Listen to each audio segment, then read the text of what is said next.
Hey guys, Sean C. Phillips here. I think I might be live now. It's hard to tell if this is working now or not. It's like it shows as live on the one thing and then doesn't show. Let's see. It turned down I'm hearing like I'm trying to look back to see if the stream is working. Let's see. It's so confusing now the way since they've changed everything on here. And every time I think I figured it out, they do something else to it that kind of changes it all up. So yeah, it looks like now I'm finally live. I do not know how long I was actually live before, if I knew or anything. It's so often though, like I'm like live for like minutes on here and I don't even know it. Like I'm like a fool. It's so ridiculous. But guys, it looks like everything is working now as far as I can tell. Hopefully everything is, going through correct. It looks like I have all the stuff for super chats and everything is available too. So that looks like that's there too. So feel free to guys to ask any super chat questions or anything like that as well on here. But I'll go through and everything and answer some of the questions that you guys have, all that kind of stuff as well. So let's see here, and I have the heating thing. It's like so many back issues these days. It's like a real old man. So let's see, go through here and everything. Like I said, it looks like everything is working though. We're excited to see. Are you excited to see the new Avatar film? I don't know. Like, I'm not gonna lie to you. Like, I remember when the first Avatar movie came out. It was one of those movies that everybody was talking about like crazy. It was like one of those sort of like trend kind of things. Like everyone went nuts about it. And for some reason, like I like did not want to watch it for the life of me. I just didn't. I did not want to see it. So I remember like everyone kept on saying, because I was doing like the Donn and Murph series then. It was like, are you going to do a review of it? Are you going to talk about it? And I'm like, oh, maybe, I don't know. And I never wanted to see it. So I remember me and MJ back then, like, pretended like we saw it and then did this review. I've never actually seen Avatar. So someday, maybe I'll actually sit down and watch the film. I've seen like a couple little clips of it, but I've never seen it. I've never gone to Avatar Land and, Animal Kingdom, anything like that. So honestly know nothing about Avatar. I don't know why. For some reason, it was like one of those movies just did not want to watch it when it came out. I'm sure it's a great movie, but like I said, for some reason, I didn't want to watch it. Let's see. Let's see. Can you give us any hints of any mean celebrities or co-actors you've worked with? Like mean celebrities or co-workers. I never like to talk about people because the thing is, like, you kind of could end up working with them again, so you never really know. That's the one problem. You know what I mean? So like I found now the best thing to do is like just not talk about anything like that whatsoever. You know what I mean? Like it's like that expression, like if you can't find anything nice to say, you don't have anything nice to say about them, don't say anything at all. And that's kind of the way it is these days and everything. So yeah, there's really nobody I can say offhand that was like awful. There's like a few people that I didn't like, but like no one that was like, oh my god. Let's see. Can you give us any? Let's see. Welcome back. That was weird. Hey Sean, how did the mistletoe massacre shoot go? Oh no, everything went great. Like I absolutely love working with Lawrence, and we're going to be working together again on another film.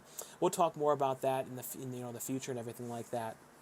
Probably the next month or so, and the trailer should be coming soon too for Mistletoe Massacre. Like I said, I can't wait for you guys to see it. But everything went great on it. We had no problems, no nothing like that on that one. Let's see, good movie recommendations for after the stream tonight.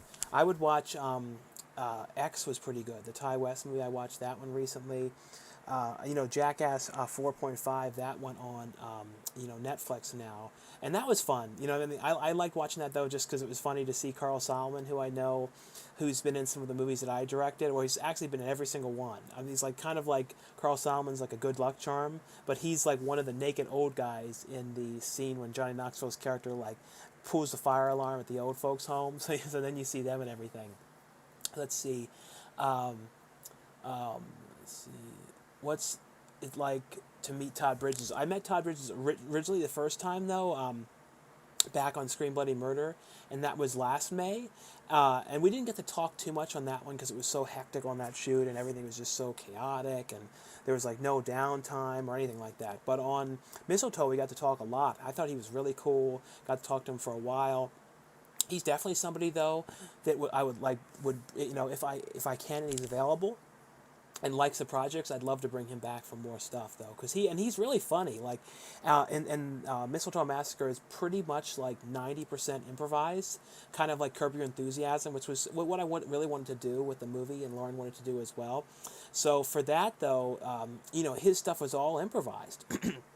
So, and he did a great job. I mean, just like the stuff that he was coming up with, and he was just so quick and everything. And that's the one thing with improv, when you do so much of that in the film, as long as people are quick and can keep up with it, it can work pretty well.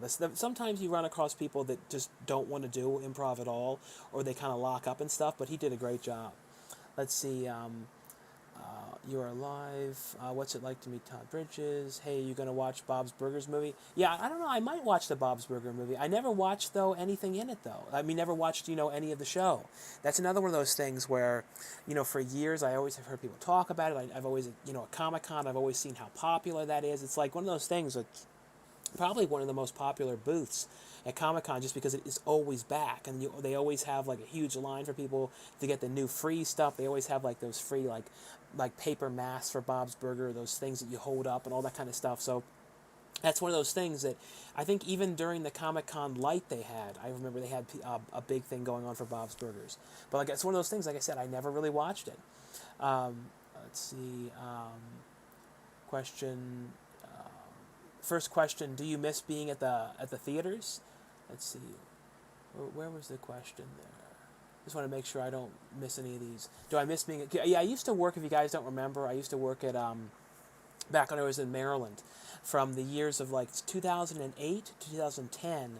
I think I started in March 2008 and then like finished in I think it was exactly 2 years. So I think it was around March 2010 that I quit. But I worked at a Regal Cinema, Hunt Valley 12. So if you guys want to look it up, you can see. So look up Regal Cinema, Hunt Valley 12 in Maryland. And that was where I worked, so you guys can see what it looked like and everything. But yeah, I worked there for 2 years, and it was okay. It was one of those things where I got really good at doing the box office, so I was like the person that would sell the movie tickets and stuff like that. But anytime that I would be switched to doing like concession and stuff like that, I hated it. And it was one of those situations too. I was like so depressed there, and it was like I was driving there. It was like it took like 25 minutes to get there every day, and I was just always in such a horrific mood. And it's one of those things where if I was there now, I don't know what would have happened to me. It was like, I don't know.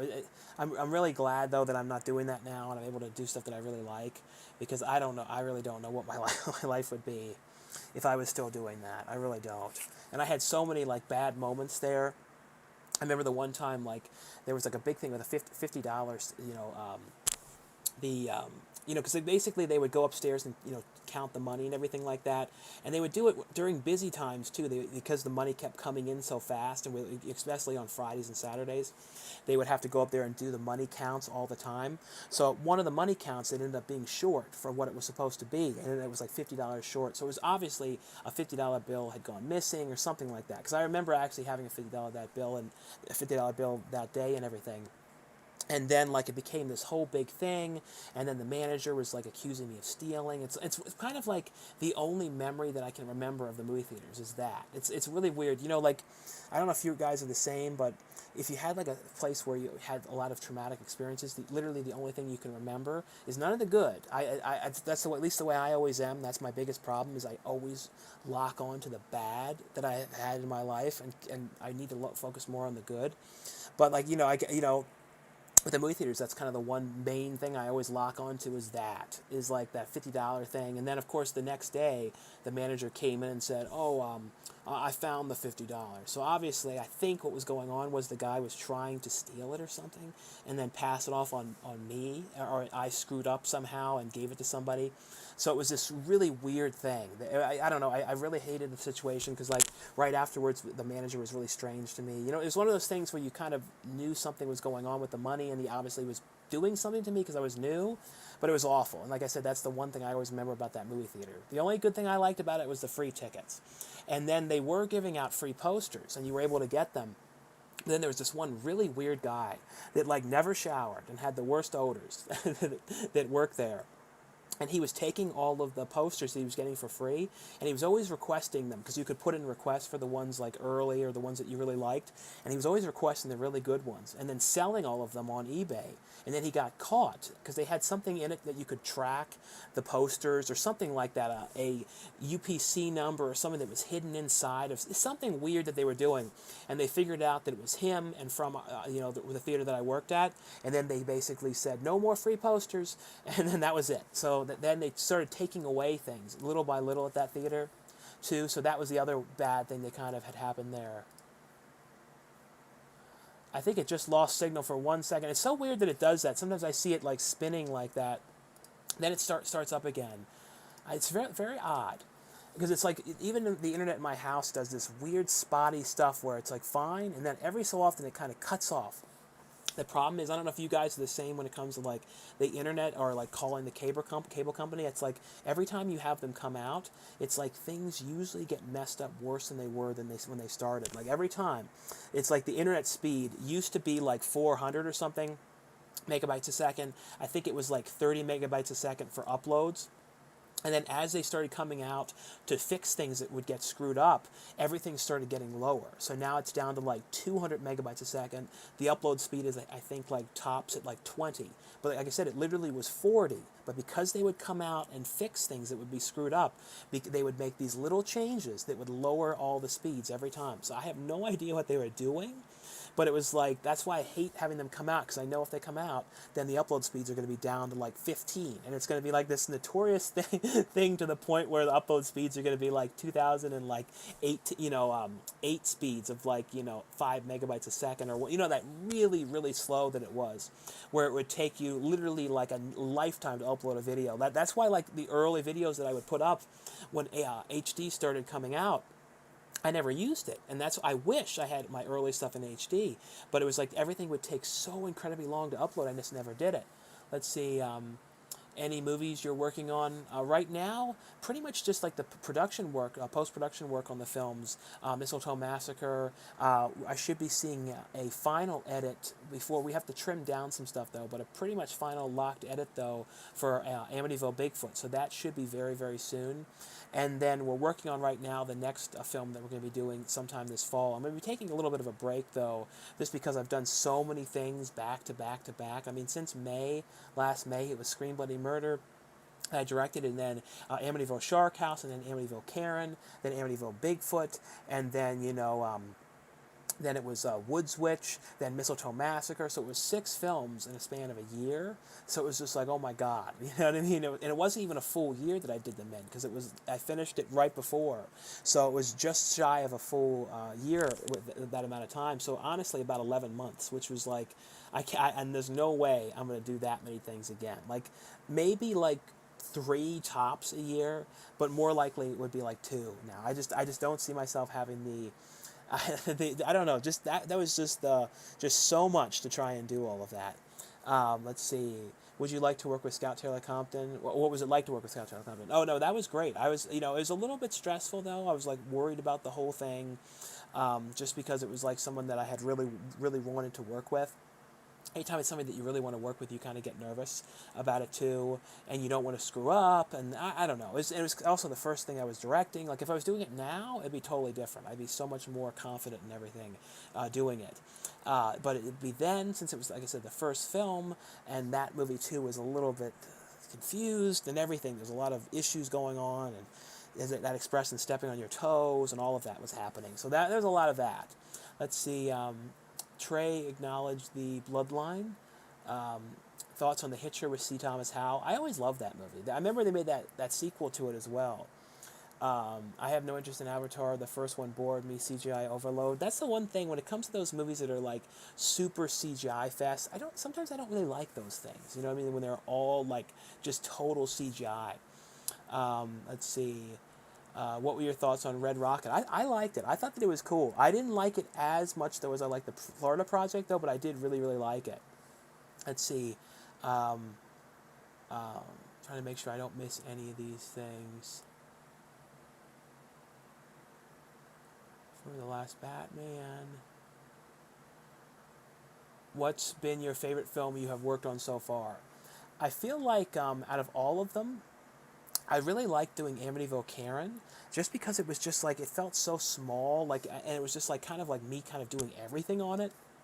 And it was kind of like the movie where I felt like I really gained the confidence to know that I could truly do this, because with Scream Bloody Murder, there was like so many. Like someday, maybe I'll be able to talk more about it and everything, like in detail. I really don't think I can though, because there was like NDAs and stuff with that movie.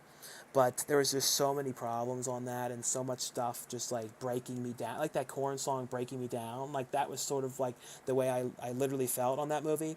And then Shark House, I that was kind of me working with Will Colazo, and I really loved to work with, getting to work with Will. But on that though, I was so immersed in that character and playing that shark man and everything, and I was like dealing with PTSD, which was really starting to be bad from Scream Bloody Murder, that I was just so into that character and everything that I didn't really get to do as much directing in a sense of like visually seeing it because I was on the camera the entire time. So once I got to Karen, I was only in the movie a little bit, and it was literally me having to try and figure everything out. I was having to figure out how to DIT the movie. I was having to figure out how to shoot everything. I was doing everything. Like literally, it was like back to the days of Donn and Murph, and I feel like doing that was where I truly got the confidence to know that okay, I can do this. I can really do this. And then after I did Bigfoot, that was the movie where I started doing a lot of improv, like more so than ever. There was improv in all the other ones, but with Bigfoot, there was like one scene in there, which was a film crew scene, which was because a couple of characters like didn't end up showing up, and we had to do some major changes to the story. What ended up happening though was I had to go and invent the whole scenes, and everything had to be invented. So I ended up going and basically pulling the whole story together like on the spot, and I wrote it down, and I had like a shot list of like these 30 different things that we need to have happen. And I remember like that was where I discovered okay, I can do this like this. And I don't know, I kind of discovered the style of the movies with that film. Everything, I don't know, it's hard to explain, but my favorite one though was definitely Karen. But then I feel like with Bigfoot I figured out my style of the way I want to do these movies. And then me and Lauren, though, really have the similar kind of sort of style. When you guys see the movies, you'll see, like I feel like I said, once Bigfoot came along, the movies kind of really started being the way they're supposed to be with the style and stuff. Karen is where it was kind of coming into it. Bigfoot is where it really got to the level of the improv and the stylistic and everything. Let's see. I see a $5 super chat here. Let's see who this is from. This is from Sober Sunsets.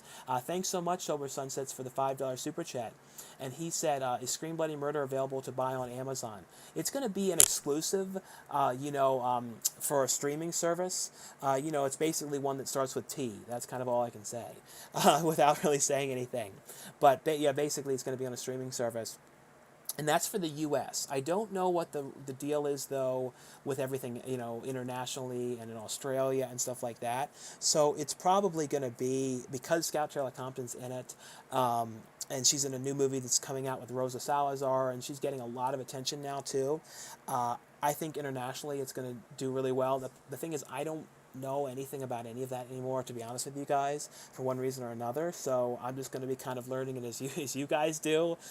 So if you hear about stuff about it coming out, let me know. Honestly, I mean, to be as transparent as I can about it. Let's see, what's your next film going to be? Let's see, where was that? Do you know? Oh yeah, do you know what your next film is going to be? What the next film is going to be basically about making a film, and where is people that are making a horror film, and literally everything that can go wrong goes wrong. And it's someone that comes to act in the project ends up being this a killer, and that's kind of all I can say. I don't want to ruin much about this one. I really don't. It's going to have sort of a Clue kind of feel to it. It's going to be the most cathartic of anything I've ever done, because it's going to have a coalition of everything from all the acting that I've done and things that I've experienced since 2008, but I've been doing my own stuff, back with MJ and everything since back in 2000, since 2004 as we started doing stuff online. We did our own little shorts since like 99 or something like that, or 98. But basically, though, it's going to be all that kind of stuff all together. Let's see, but it's going to be kind of this crazy slasher film. I'm really excited about it. It's one of those ones that I have the most ideas for out of everything. Have you ever seen Blowout with John Travolta? That's a great movie. And congratulations on almost having 100,000 subscribers. No, I can't wait to finally get to that. I do hope that maybe when some of these movies that I'm in release, and some of the ones that are going to get a little more attention, hopefully that will lead to at least, a couple thousand people, even if it leads to like anybody, new coming through. It's always great to have new people coming through. Let's see, what's a dark episode of family-friendly TV show that's always stuck with you? Dark episodes. I always love dark episodes of family-friendly stuff. The one they always talk about a lot is Punky Brewster, the weird one. But there was one from Brady Bunch that I always remember, which was the kids go down in like a mine shaft or something like that, and it was like a weird like homeless guy. I always forget what happens exactly in it, but that was one of those ones that I always remember really well. That was like a strange episode. Like I always like those episodes of shows when they go places and do something really different. But that was one of the ones that I always remember. Like those, they always had those kind of things that were like a very special episode. You know what I mean? Where it was kind of supposed to teach you a lesson and stuff like that. Just bought X on Blu-ray at Walmart. Favorite Giallo film. Walmart must have put the movie out early. Let's see. Quickly, are you eating? Oh, you always eating from paper plates? Yeah, people love to talk about paper plates. That I use paper plates, and then I always watch like these reality shows, and then when I'm at other people's house, I always kind of pay attention now to see if they're using paper plates, and I'm like, they're always using paper plates. Do you know what I mean? So like I always pay attention to it. So I don't know, but people definitely gave me a ton of grief about that. And let's see. What's your favorite almost underrated horror movie from the 80s you'd recommend? I'm addicted to collecting physical media now, especially horror movies. Like underrated ones, like there's a lot of ones that like they're Arrow Video put out early on that if you don't have them, they're definitely worth getting. Like Blood Rage is a great one that has like this great thing in there. I'm Todd. That's a great Thanksgiving slasher film. Society is a really good one. It's pretty underrated, I feel like. Those are ones that if you don't have them, I think those are ones that are relatively easy to still get. I think there's some out of print versions of them, but I believe there's ones that are easier to get that are like the standard releases. What do you think of the Chucky TV series? I really like that show. I watched all of them. I felt like there was a couple episodes of it that kind of dragged on a little bit. It was like one of those sort of things where it's just like, okay, I feel like it's like, it was almost like, I felt like they were trying to stretch it out to get it to be enough episodes at points, but overall though I thought it really was good though. I like the direction that they've gone with it, even more than they have with like in the last movie. Someone said about, have you watched The Disaster Artist? I did. I saw that one in theaters. I like that movie. It's like crazy with James Franco though, how he's like so done. He really is. It's just so crazy to think that. Let's see. Have you seen the Nightmare on Elm Street TV show? I've seen a couple episodes of that one. And someone told me too that the entire series is up to watch on Tubi. Let's see. What's your favorite? Let's see. I talked about that. Oh, you're a fan of Blank Check? Yeah, I love that movie. That's like one of those movies. As a kid, I watched that movie so many times. Like it was like crazy amount of times that I watched that movie. Sean, years ago, the Rough Cuts, you talked about the witches and prayed Hollywood never make a remake of the film. Now they have. Do you ever see the remake, or what do you think? Yeah, the remake of the witches, I will say, it wasn't horrible. It was like, it's definitely watchable. It's a watchable movie. I like Anne Hathaway. I feel like if it wasn't for Anne Hathaway, I probably would have shut it off. That's probably the only reason why I was able to sit through it. But other than that though, it's like I said, it's not terrible. It really isn't horrible, but it's one of those things where it's like you're sitting there watching it going, why? Why is this existing? You know what I mean? It's one of those type of things.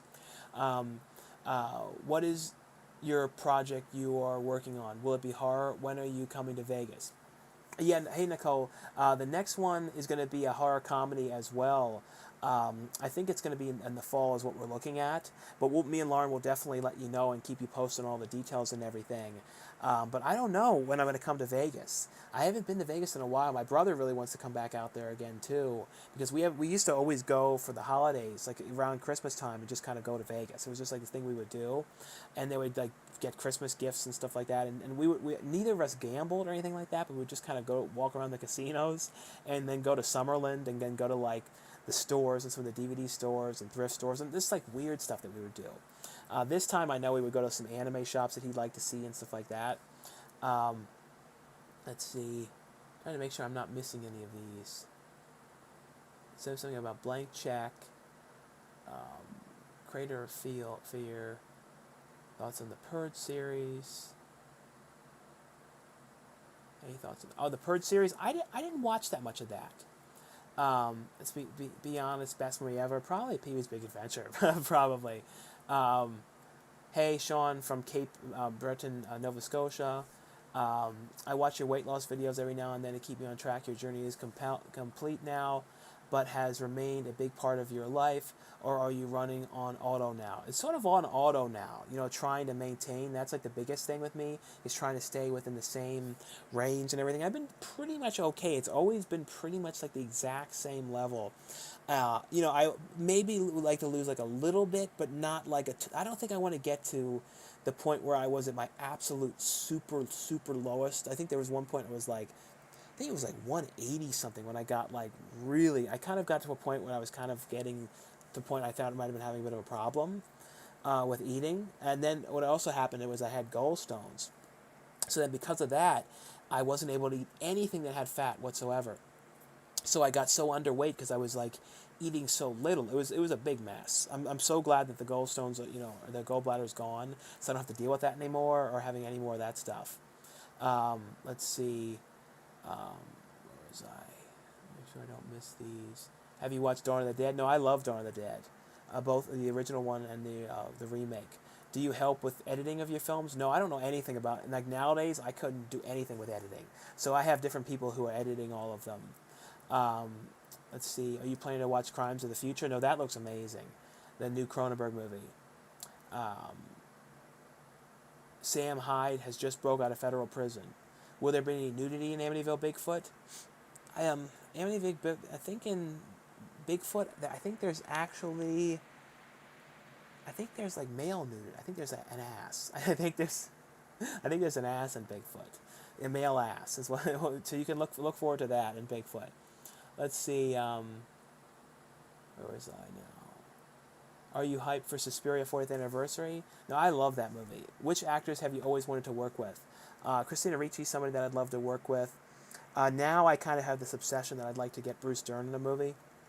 So that's kind of like my ultimate goal now, and within the next year, is to get Bruce Dern in a horror film. So like I'm putting that into the universe. I'd like to do that. I don't know. I kind of have like these certain goals, and everything. So like that's like definitely something I'd like to do. Do you still rewatch anime series D. Gray Man? I don't know that. I've never seen that. Favorite slapstick comedy? I don't know. Like when I think of like slapstick, I feel like Airplane's the one that I always think of like first. Will you do anything special for your 100,000 subscribers? If I ever get to that, I have to do something. I have to figure out something. Face reveal. Yeah, people used to do that. You never like any brands or logos showing on your hats or t-shirts. Is there a meaning behind this? I've always wondered that. I don't know what it is. It's like I'm kind of weird, with like, fashion and like clothes and all this stuff. I just like don't have much of a fashion sense at all. So I'm always kind of like, I think I just sort of mimic Pee Wee Herman and Ernest and just like wear the same shit all the time. I don't know why. I've literally always been like that, which is wearing the same stuff. It's just always what I do. So like all these movies, I'm supposed to like wear certain clothes, and it's like it's really difficult because it's like I'm horrific at picking stuff out. So for like Mistletoe Massacre, I just grabbed stuff that I had, but I was supposed to have like cool stuff, and I was like, I did a terrible job with getting cool stuff because I just like I said, no fashion sense.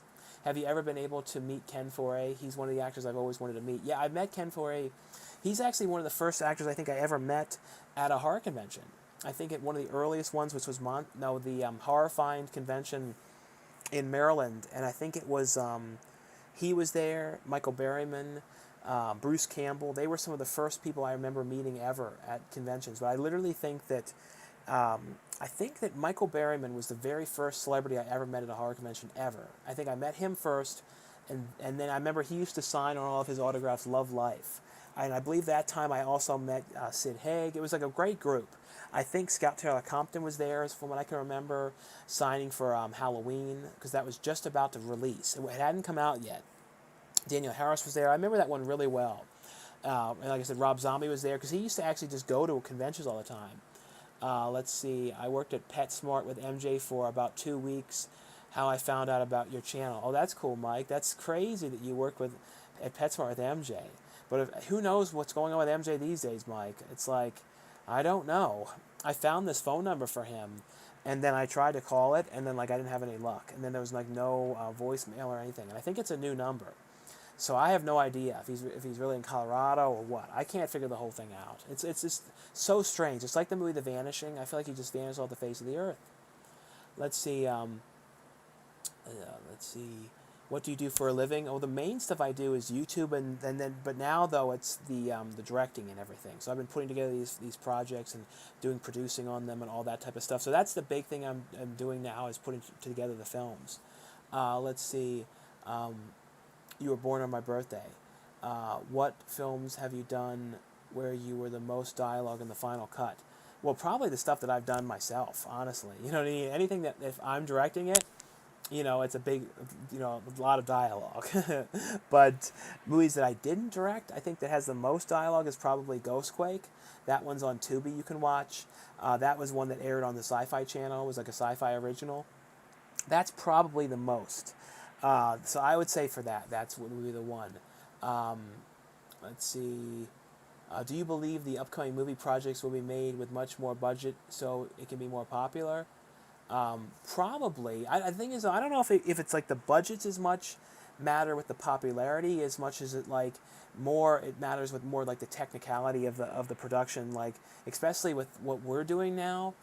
It equates much more to help. Like on Mistletoe, like literally the most of the budget on the new film what we just did went to getting people to do PA work and the second camera operator and people to do the light. I mean, like basically all that kind of stuff. Like we had much more help than we normally did on the past films. So I think next time it's going to go to even more help. Probably maybe a stronger camera. And perhaps depending on what we can raise, we might go SAG. That's the other big thing, because if we can go SAG, there's actors that are like very, very popular that we would have access to get.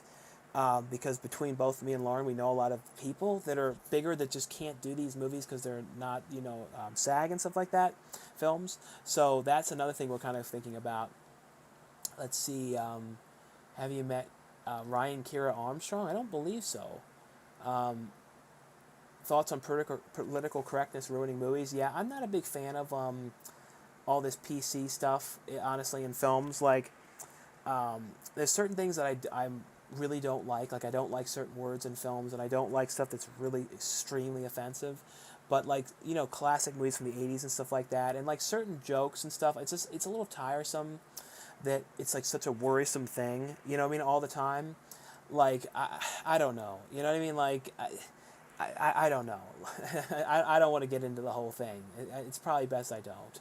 Let's see, been subscribed since 90s candy video. Oh yeah, the one where I was trying those old 90s candies. Hey Sean, can you answer my questions? What are your thoughts on the Dawn of the Dead Second Sight edition? The the one that had was it the 4K set? That was a great set. Did Scream Bloody Murder name get changed to Cheer Bloody Murder? Yeah, Ryan, they changed the name. The streaming service decided to change it. I don't know if it's going to be changed though, like worldwide. So like if it comes out, in another country, like to the UK or something, I don't know if it's going to have that title, Cheer Bloody Murder as well. That's one of those things. Like I said, I have no idea. Let's see. Have you gone to New Jersey to Camp Crystal Lake? No, I've never gone out there. You never answered my question. Have you watched Cursed or The Error of the Earth yet? No, I'm so behind on things. Will, the problem is I get the things that I personally pick up, it takes me sometimes forever to watch because I have stuff to, I get to review. And then, like lately I've just been so incredibly busy with these film projects and everything. And then I've been like, preparing for them and just sort of thinking about them. And it's just kind of been a nonstop thing that I just have gotten so behind on certain things. You know what I mean? Like it's just kind of nuts. Let's see. Where is this? Like I said, it's so hard to make sure I don't miss any of these things. Are you planning to see Thoughts on Richard Tyson's? Man, I missed a lot of these ones. Somebody talking about paper plates. I'm still going up here. Thoughts on social. We're talking about Social Security. Good news. Let's see. Here, I think this is where I was, right? Still waiting to full moon favorite. What full? I don't know what that says. Have you been in touch with Luna Meow lately? She made a post on Instagram like a couple days ago for the like blood moon, and I sent like a private message or like a weird thing saying like, oh, you finally like been rebirth of the blood moon or some weird thing, because it was kind of like she disappeared off the face of the earth for like months. It was like months. It's so weird when people just like absolutely vanish. I don't know what that's about. Like I could never do that. You know, the idea of vanishing would be fun for a little bit. Like I always think of like the movie The Beach. Like sometimes I think like that would be especially if I get like super stressed and stuff. I think like, oh, that'd be amazing, just like to disappear like that to the beach, like in the like Leonardo DiCaprio. But then you saw that turn to shit in that movie and became an absolute nightmare. But it's kind of like, you know, you think about that stuff and you're like, no, it wouldn't have been a good idea. Let's see, I see a $2 super chat here from Burke Jones. Thanks so much, Burke Jones, for the $2 super chat. And like I said, guys, thanks again to anyone who ever does super chats. They're a big help to the channel and the video, so I really appreciate them. So thanks again, and feel free to in the super chats to ask whatever you want in those ones. But thanks so much, Burke, for the support and for coming back and everything. I thought the Social Security number was meant so people can pay their Social Security taxes.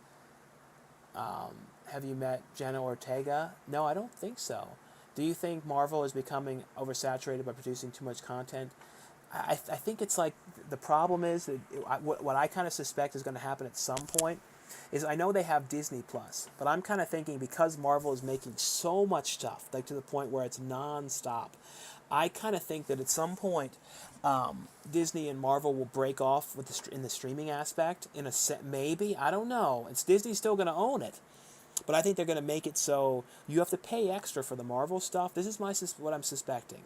And then it's basically like it's an extra upcharge to keep the Marvel stuff. So it's like going to be a base charge of probably like $10 a month. You want to add the Marvel stuff on the package, then it's going to be an extra $5. You want to add the Star Wars package, it's an extra $5. It ends up being like $20. Like I could see Disney doing that because it's like, well, if you can make money, and because the problem too is, and the reason why I could almost imagine them doing something like that, is because the content for them that has become the most popular is the most expensive to produce. So the problem is that and that's all people want these days is this super, crazy. I gotta block this person here. Yeah. See, let me see here. Block, hide user on the channel. I really hate when people come on here. Is he blocked now too? Yeah, he's hidden. So I don't know if I have anyone that's a moderator anymore. If anybody that's been a good person wants to be a moderator, it's not going to do anything bad, let me know. But I don't know if we have anyone that's like a moderator anymore to watch the room and block these people that say stupid shit. Because there's some people that come on here and say really bad stuff, and I don't know if they're people that are real viewers of the channel, or there's times when the streams just show up like on the YouTube live section and just random people come across it. Let's see, ever seen everything, everywhere, all at once? No, but I need to watch that. Everyone was telling me that looks really good. And the one actor in there, too, is from, Data from, the Goonies, I believe, too. Let's see, Jew and Nazi Germany, that branded by some damn number. Have you seen slasher movie X? Yeah, I saw the X. X was great. I really liked that one a lot. Let's see, did someone give a super chat? Oh yeah, I see a $2 super chat here from Brendan Hansen. Thanks so much, Brendan Hansen, for the $2 super chat. He says, have you seen Better Call Saul? Season 6 is great. Yeah, I've never watched that. For some reason, that's another one of those shows that everyone says is so good. And a lot of people were saying how it started off like they weren't sure about it, but then as it went along, then they really loved it. But I have not watched a single episode of it whatsoever. And I don't know why. The problem is it's like, with me, because I've always had so much stuff to review, it's always been like I just never have time to invest in things. You know what I mean? So it's like, it's one of these big like nightmare things of just never having the time. But I do need to watch it, though. I really do. But I think it might be one of those things where you need to have seen Breaking Bad, sort of, to get it. I think. I don't know, though. I know it's connected, though, to it. What's your opinions on Apocalypse Now? That's one of those movies that took me forever to watch, but then when I finally did, I really liked it, though. Let's see. What is your favorite horror film movies of the 70s? I like 1978's Dawn of the Dead. I did a video, though, on my favorite 70s horror films, I believe. Dawn of the Dead is one of them. I really like Last House on the Left. It's a hard watch, though. It's like very just tough to watch. But that's one that I always liked. A Texas Chainsaw Massacre, though, is another really good one. Let's see. Hey man, which Ace Ventura do you like better? I think the first one. Even though the second one, there's things about it that I really like.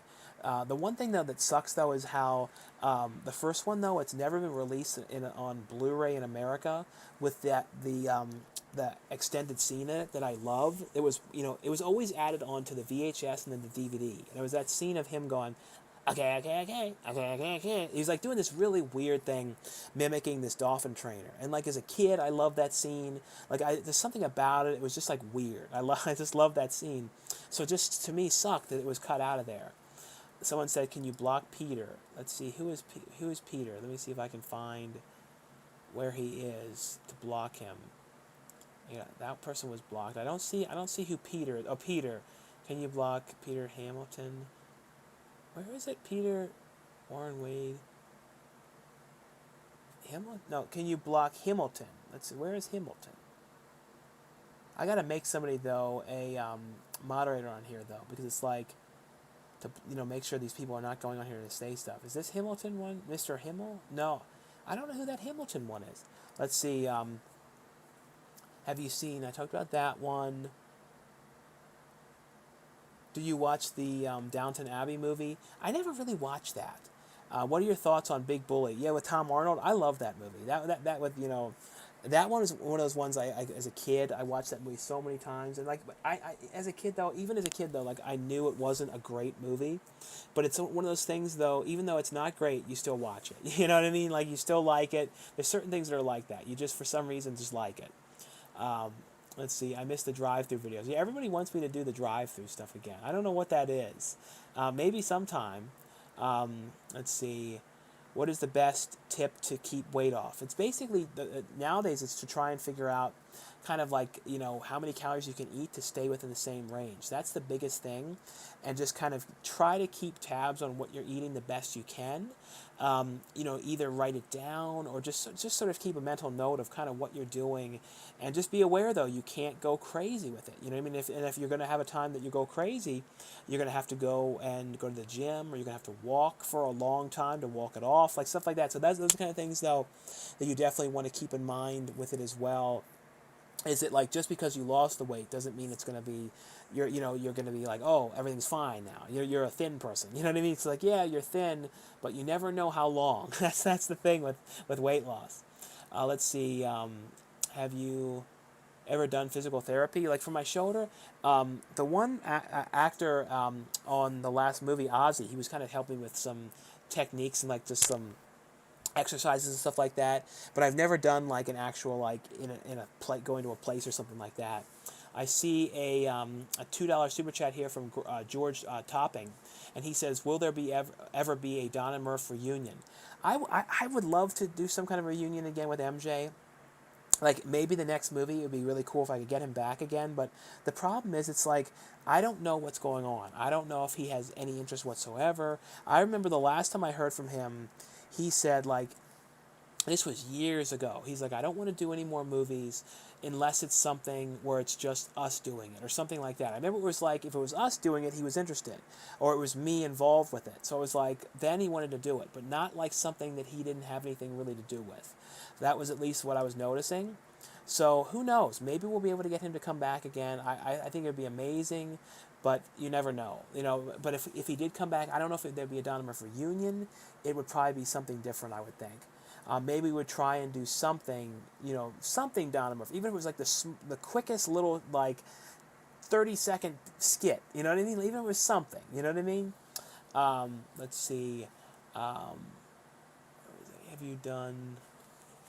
Do you still talk to MJ Kelly? If so, what is he doing? Yeah, like I was saying, I don't. When it comes to MJ, though, I don't know what he's doing now. I really don't know what his job is or anything like that. You should do an update on what's in my fridge again. Yeah, people like that video when I show what was in the fridge. That was like kind of a video that I did when everyone was at home with COVID, and I was like so bored, and did not know what to do, and I had like no ideas or anything like that. So it's kind of like I was just like doing stuff. So that video I knew was kind of cringy, you know what I mean? So like I don't know if I would do that again. It was just like so incredibly cringy, you know what I mean? Let's see.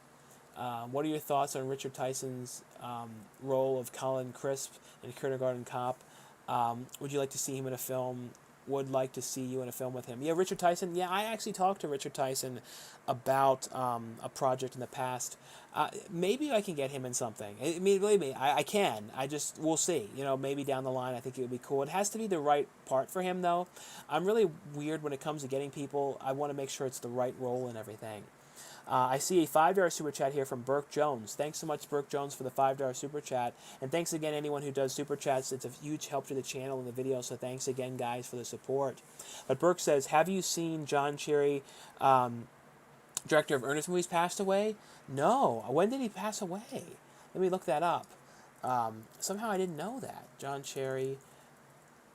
Maybe I did somehow I just totally missed that, but let me see if I can. He passed away. John Cherry. Let me see.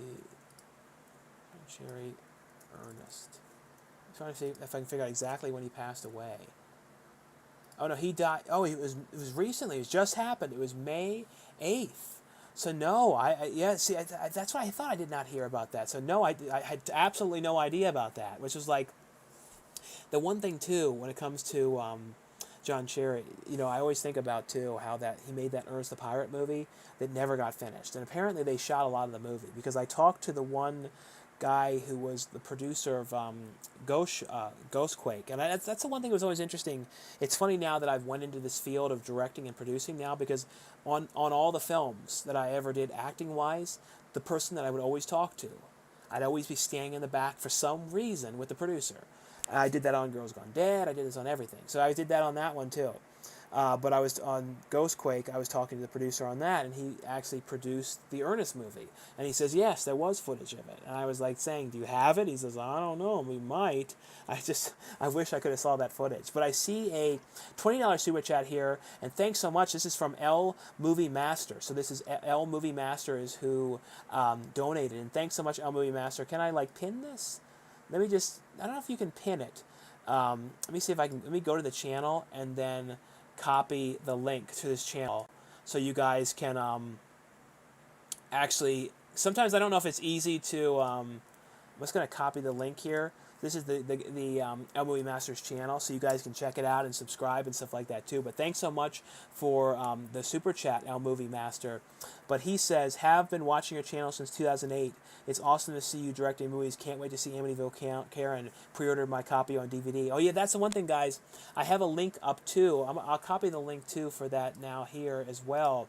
The movie that I directed, and thanks for bringing that up, Elm Movie Master. Amityville Karen, it's up for pre-order now on Amazon. You guys can pre-order the DVD of that one. And the one thing too is with Amazon is if you guys go on there right now, I think if all of you guys did this, basically went on there and pre-ordered it would go and boost the score. And I don't know if it's possible. I don't know how many people would have to do it. But I think that if you guys went and did that, I believe it would go and could get in the top 50 and top, who knows what it could get to. And it would basically just be insane to see Amityville Karen doing really well on there. I pinned the link though if you guys want to see it. But like I said though, basically it's not helping me out if you guys do that, but it's basically the way it will help me is just show that people are interested in anything that I'm doing, and then it will help me for people hiring me or seeing me as viable for directing projects in the future, because that's the big thing. Like I said, is I really want to keep doing that and keep putting projects together, and I'm having the most fun doing this stuff. But if you guys do pick up Amityville Karen 2 when it comes out, let me know what you guys think of it. Let's see. But thanks so much, Movie Master, though, for watching since 2008. Anyone who's watched that long too, I appreciate it, because I know it's been different types of videos and everything since then, and people have come and gone. I know you've seen everyone come and gone since you've been watching that long, so I appreciate it so much, and thanks so much for the support. And like I said, guys, thanks again for anyone with the supports with the super chats. I really appreciate that. Let's see where we were now. I can help you mod. Bobby, I can give you a mod on permission on here. Let's see, add as a moderator. Are you into lost media? Sometimes, I don't know, like stuff that's like kind of missing and stuff like that. Do you think a streaming collapse is coming? These streaming platforms are all operating on a loss. There is a problem though. There's definitely a lot of them. That's the one thing. There's too many streaming platforms. That is true. Let's see. You friends with? Where was I? Have you ever watched a movie that a direct impact on your life? Well, a movie that had a direct impact on my life was probably just because it was inspiring to me, because of just the weirdness of it. Honestly, was Greasy Strangler, because it was just showed me how strange a movie can be, and have someone like Elijah Wood be a producer on it, and to me that was really what kind of opened me my mind to really, with the movies that I'm directing, kind of just go all out and kind of do what I want. And I've kind of done that with these movies, and it's going to be interesting to see the reaction to some of them, especially Mistletoe, because me and Lauren just goes so crazy. It's you guys I think are gonna really like it though. Like I said, it's definitely gonna be a very interesting experience film. It really is. Let's see. Can alien action figure is the scary one. Who would win in a fight, Danny Tanner or Joey Gladstone? I don't know. Probably Joey Gladstone. He looks like he would have he might have nunchucks or something like that.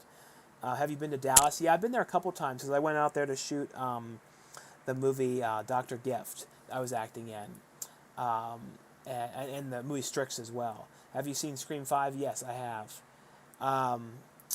Are you still in touch with director Michael Hoffman from Girls Gone Dead? Yeah, we talk every so often. He was a really talented director.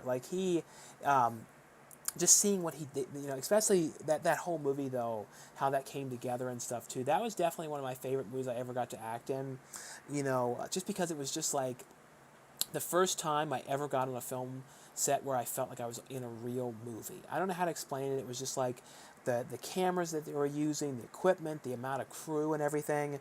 It was just it felt like the most real experience I ever had. And that was when I really felt like this. That was in 2010. I think it was probably October 2010 or November 2000, probably November 2010. I just remember right after that happened, I was like, okay, this is what I want to. This is what I'm going to do. I'm going to keep acting. I'm not going to give up this. This is going to be an amazing credit for me. I can use this, and I did, and that's what kind of helped me keep working. It's like I said. Now though, it's going to be so interesting because I'm going to have all this different stuff to show. So it's going to be interesting to see what happens to me acting-wise, though, because I'm going to have so much just material that I never had before, because everything I had in the past was not like this, what I'm getting to do now. Let's see. Do you ever hear about fan edits? Oh, yeah, when fans edit different versions of movies and stuff like that. I've seen some of that stuff. Let's see. What do you like more, acting or directing? I think I can say both. It's very much equal. Have you visited Miami? I've been to Miami. I drove when I did the Jersey Shore Massacre movie. I drove through Miami. Let's see. Cool Dude, where's the Kane alien action figure? You don't need to watch Breaking Bad to watch Better Call Saul. 2 sweet and sour sauces, please. Do you like any video games? I don't really play anything that's new video game wise. But in the past and stuff, of course, as a kid and everything, I played, Sonic and Super Mario Brothers. But the games that I really did but I got so obsessed with them, and I do wish I could kind of play them again now. But I just know now, with the amount of stuff that I have to do and everything, I just couldn't do it. Is the Resident Evil games? I remember I did beat Resident Evil 3. I think I beat Resident Evil 2, Resident Evil 3, and then got stuck on. I think I remember on Resident Evil 4. Right at the very end, and never was able to finish it. That's what I can remember. Let's see. You need to watch. I really like the Extreme Prejudice movie with Nick Nolte. Do you still make synth music? No, I haven't really made much synth music in a long time. When you reconnected with MJ, how frequently did you guys talk? That was kind of like weird. It was like we talked for like, it was maybe like a week reunion, and then it was kind of like that was it. And then he was gone, just like that. It was sort of like, honestly, it was like a fart. As stupid as it is to explain it like that, it was like it was there, it lingered around for a while, and then he was gone. It was just incredibly odd. And and there's all these plans of him moving out here and getting a job out here and being really close and us doing videos again together and all this stuff. And it just sucks how none of it happened. You know what I mean? But I was thinking about all these things and like looking at pictures and stuff because I saw like memories of like the projects that I've been doing now, and I'm like, you know what? I don't need to look back on these past things anymore because it's like, yeah, I did some interesting stuff back then, but what I'm doing now is so much more what I've always wanted to do, and it's like I have so many more interesting memories now. It's like, yeah, I had some terrible ones on Scream Bloody Murder, but I've had so many good ones on the other movies, and it's like I kind of am at the point now when I really want to start looking forward and just like quit looking back. You know what I mean? Like, it's hard to explain, but I just like, it's not healthy anymore to like just keep dwelling on the past. And I feel like I've done so much now to be proud of, and I just need to allow myself to be happy. You know what I mean? About that, and not dwell on the past. About, oh, MJ's not around and MJ's not involved in these movies. It's like, well, he doesn't want to be, I guess. And that's the only way I can look at it. You know what I mean? And I've made new memories with different people, and it's like, I don't know. It's just weird. It's weird when people just vanish like that, though. I'm sure it's happened to most of you guys, and you've had people that have done that to you, friends and stuff like that. It's just weird. But I think to me though, honestly, the reason why it's even worse is because and I have to be blunt here. It's because I'm reminded about it all the time. You know what I mean? It's like a never-ending reminder. Like, I don't think I literally have ever uploaded a video since 2010, since I moved, that has not said something about MJ. You know what I mean? It's at least one out of every one. Maybe this every other video. You know what I mean? But it's and especially when I go live, it's a lot of questions about him. It's just a weird thing. So it's like you're kind of incapable of forgetting about those videos and that time and what we did or any of that, because you're reminded about it all the time. You know what I mean? So it's just a weird thing. And I do hate, though, that in my life I feel like I have so much of that where I'm like, my God, there's so many things where I can't look back on that because of this. And I'm like, I hate that, though. I wish that it wasn't like that. I wish I couldn't not look back on some of those old Donn and Murph videos and not get kind of sick afterwards. You know what I mean? Like, but I don't know. It's just a strange sort of thing. Let's see. What are a couple of, I talked about that. Donn and Murph returns. How's your brother? He's been doing good. You need to block Mr. H. Yeah, that was that again. What happened to when you ate a salad and was salady? Those were fun. Those food jokes. Oh, you mean like salady and fruity and all that kind of stuff. What are your thoughts on Scarface? I love that movie. Angel Salazar, who was from Scarface, he's in the movie that I directed with Lauren, Mistletoe Massacre. He's hilarious. I mean, like, I absolutely loved getting to work with him. Let's see. What's your favorite silent horror film? Probably the Nosferatu. Do you like Breaking Bad? It's another one I never watched. Sounds like Lost Media to me. Ernest the Pirate movie. Yeah, that's Lost Media then. Who are your favorite movie directors and why? Like, when it comes to horror directors, like Wes Craven, John Carpenter, Eli Roth. Recently, though, Ty West, I'm really liking what he's doing.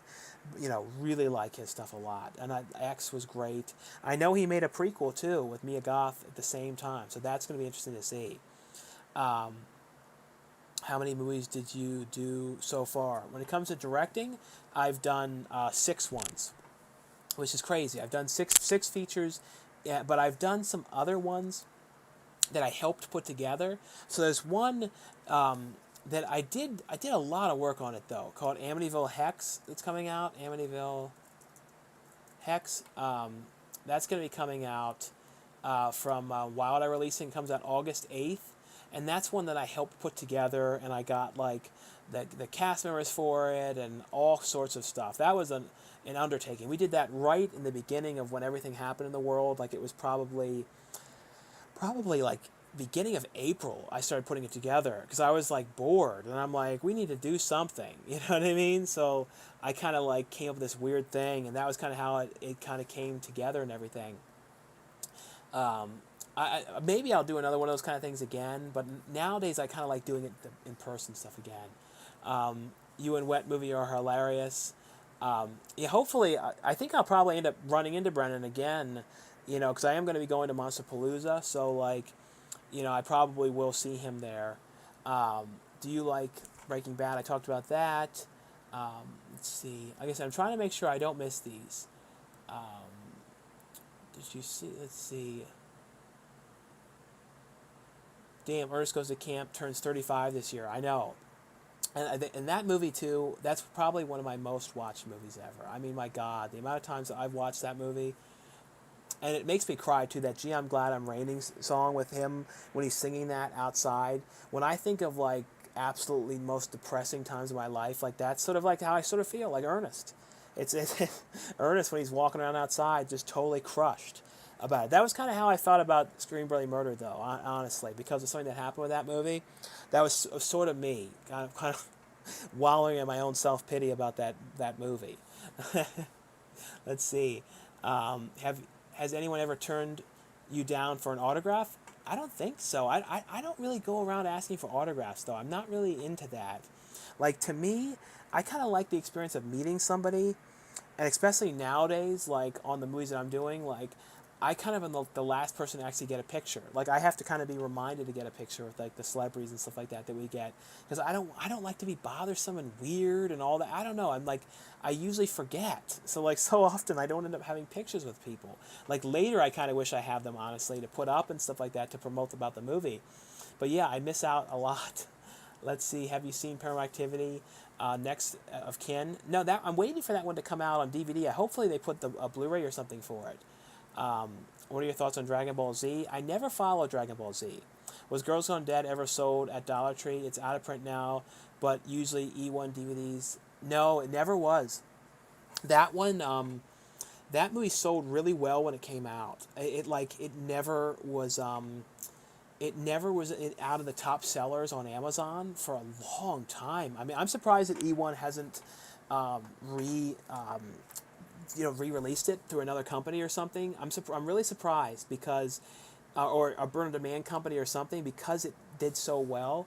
But no, it never ended up in there. It was one of the only movies I was ever in, though, that ended up in Best Buy, and then it got pulled from the shelves after a week because they were somebody from one of the Christian groups was offended by the cover of it and got it pulled, which I thought was amazing. I love that kind of stuff, like hearing that it caused an uproar. You know what I mean? So it got pulled from the shelves. It sucked though because it messed up the sales though for the movie.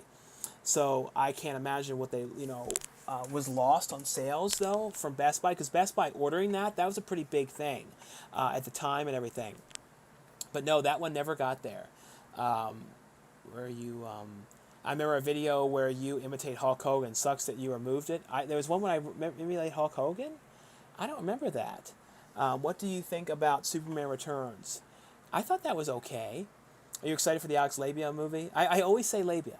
It's labia, but I always say fucking labia. I always do. But no, I want to see that. I know he's got a lot of people in there. He's got Furlong doing stuff in it. I wonder if he's going to sell DVDs of it and stuff. Like, oh, I hope he doesn't, and Eddie Furlong doesn't get pissed. Like that I wanted to get Eddie Furlong though in my last movie so bad. Like I was contacting him, his email and everything. Hopefully, I can get him for one of the next movies. Like, there's certain people that I like have goals to work with. Eddie Furlong is somebody that I really want to get, but I wanted to be one of the first people to get him back in a movie again, but I saw he was doing something else already, so I'm like, damn it, I missed a chance. Let's see, should Dollar Tree be called $1.25 now? Yeah, I know. What camera do you use for filming? For my own videos, I use just my iPhone, but for the films, we shoot everything on the iPhone. No, we use... We've shot down everything. We use the Red camera. We used the Blackmagic 6K. We used Blackmagic 4K. What is the other ones we've used? The bigger Blackmagic too, like the Blackmagic, like something like the broadcast one, that one. I think there was something else too that we used. I can't remember the other one. It was like they used it like a Sony something or other, or a Panasonic something. That one was pretty expensive, that one. There's a couple other ones too, but those were the main ones. But the Blackmagic a lot we've used. I like that a lot. I feel like that has really good contrast levels. It kind of reminds me of David Cronenberg-ish. I don't know how to explain it, but like the dark levels and stuff in the Blackmagic I do like. Did you visit the museum in Dallas about JFK assassination? No, I saw Adam the Woo's video, though, about that. Your IMDb is insane. Do you lose track of everything you were involved in? I know. Like there was one movie that came out that I filmed a scene for from home called Dr. Carver. And it's been out on Walmart for like 2 months now. And I didn't promote it or anything. And I'm in it. I forgot that I was in it. So I had to order a copy, a couple of days ago. I'm like, I did not remember I was in this movie. Because I asked the producer, I said, did I shoot something for this one? He's like, I don't think so, no. And then I'm like, I think I did. But I'm like, well, and I never bought it. So I didn't know. And now I found out later that I was in that. So there are times that I have lost track of it. And there's other times, too. Honestly, if you ask me what I did in some of these movies, I have no idea. Because there are some, especially if it's where I shot like a little cameo for it from home, if I'm like a video blogger or someone talking about something, I never saw the movie. I just kind of fast forward to look at my scenes or what I filmed, and that was it. And usually anything I've ever acted in, any of my scenes, I usually just look at them once, maybe twice, and then that's it. Then I'm like done with it. Let's see. You're going to do... Is that Hulk Hogan behind you by the doorknob? By the doorknob? No, that's a skateboard of Return of the Living Dead on there. Let's see. Did you hear about fan edits? Which is better, Dragon Ball Z or One Punch Man? I don't know. I've heard of One Punch Man. I don't know what it is though. Don't worry, Sean. There are always things to look back on, and grief. But think of all the friends and family you have now. No, I know. That's the way you have to look at it. And it's like, I have way more friends now and way more like things going on in my life than I ever did. So it's like, it's very different. I went from like, sort of like before, what's going on in the world, till now, everything changed so much. It was like, it's so it's crazy. It's like really weird how things changed, in my life now. Let's see. Just confidence level, too, with everything to me. That's the biggest thing. Let's see. Don't worry, Sean. Let's see. When are you going to do a video with Cinestalker? Yeah, I got to see Danny again. I haven't seen him in forever. It's been such a long time. Are you going to be going to D23 Expo in September? Oh, I forgot that was this September. That's crazy. I don't know, though, because I might be shooting something then. I'll never forget a video where you and Danny went to the bad rental store that was dusty and paint was peeling off. No, I know. That was a great place. Did you watch anime?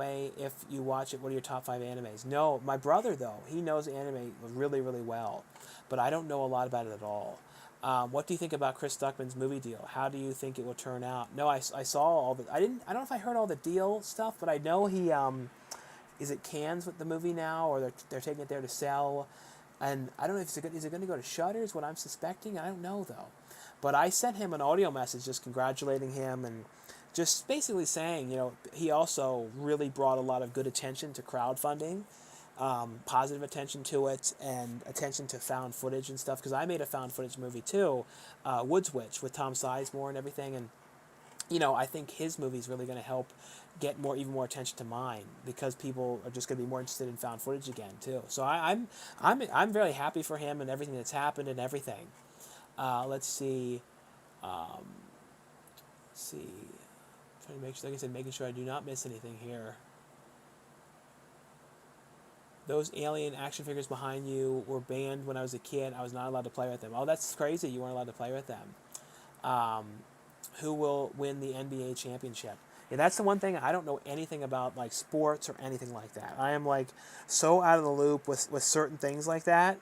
So I absolutely know nothing, when it comes to, that type of stuff and everything. So let's see. Um, I'll never forget the video. Who will win? What do you think about Chris Knuckman's? I talk about that. I started watching Kids in the Hall. I used to watch them when I was a kid. I know I love the new Kids in the Hall. Though was amazing. If you guys have not watched it though, it's absolutely a must watch. Like, it's totally my kind of humor, like that weird sort of strange humor. Let's see. Let's see. Like I said, making sure I don't miss these. Do you still watching Kids in the Hall? Do you still talk to MJ? No. Are you married? No, I'm not married. I found out that Little Darlings came on DVD for the first time. Oh, I think it came out in another country or something like that, maybe?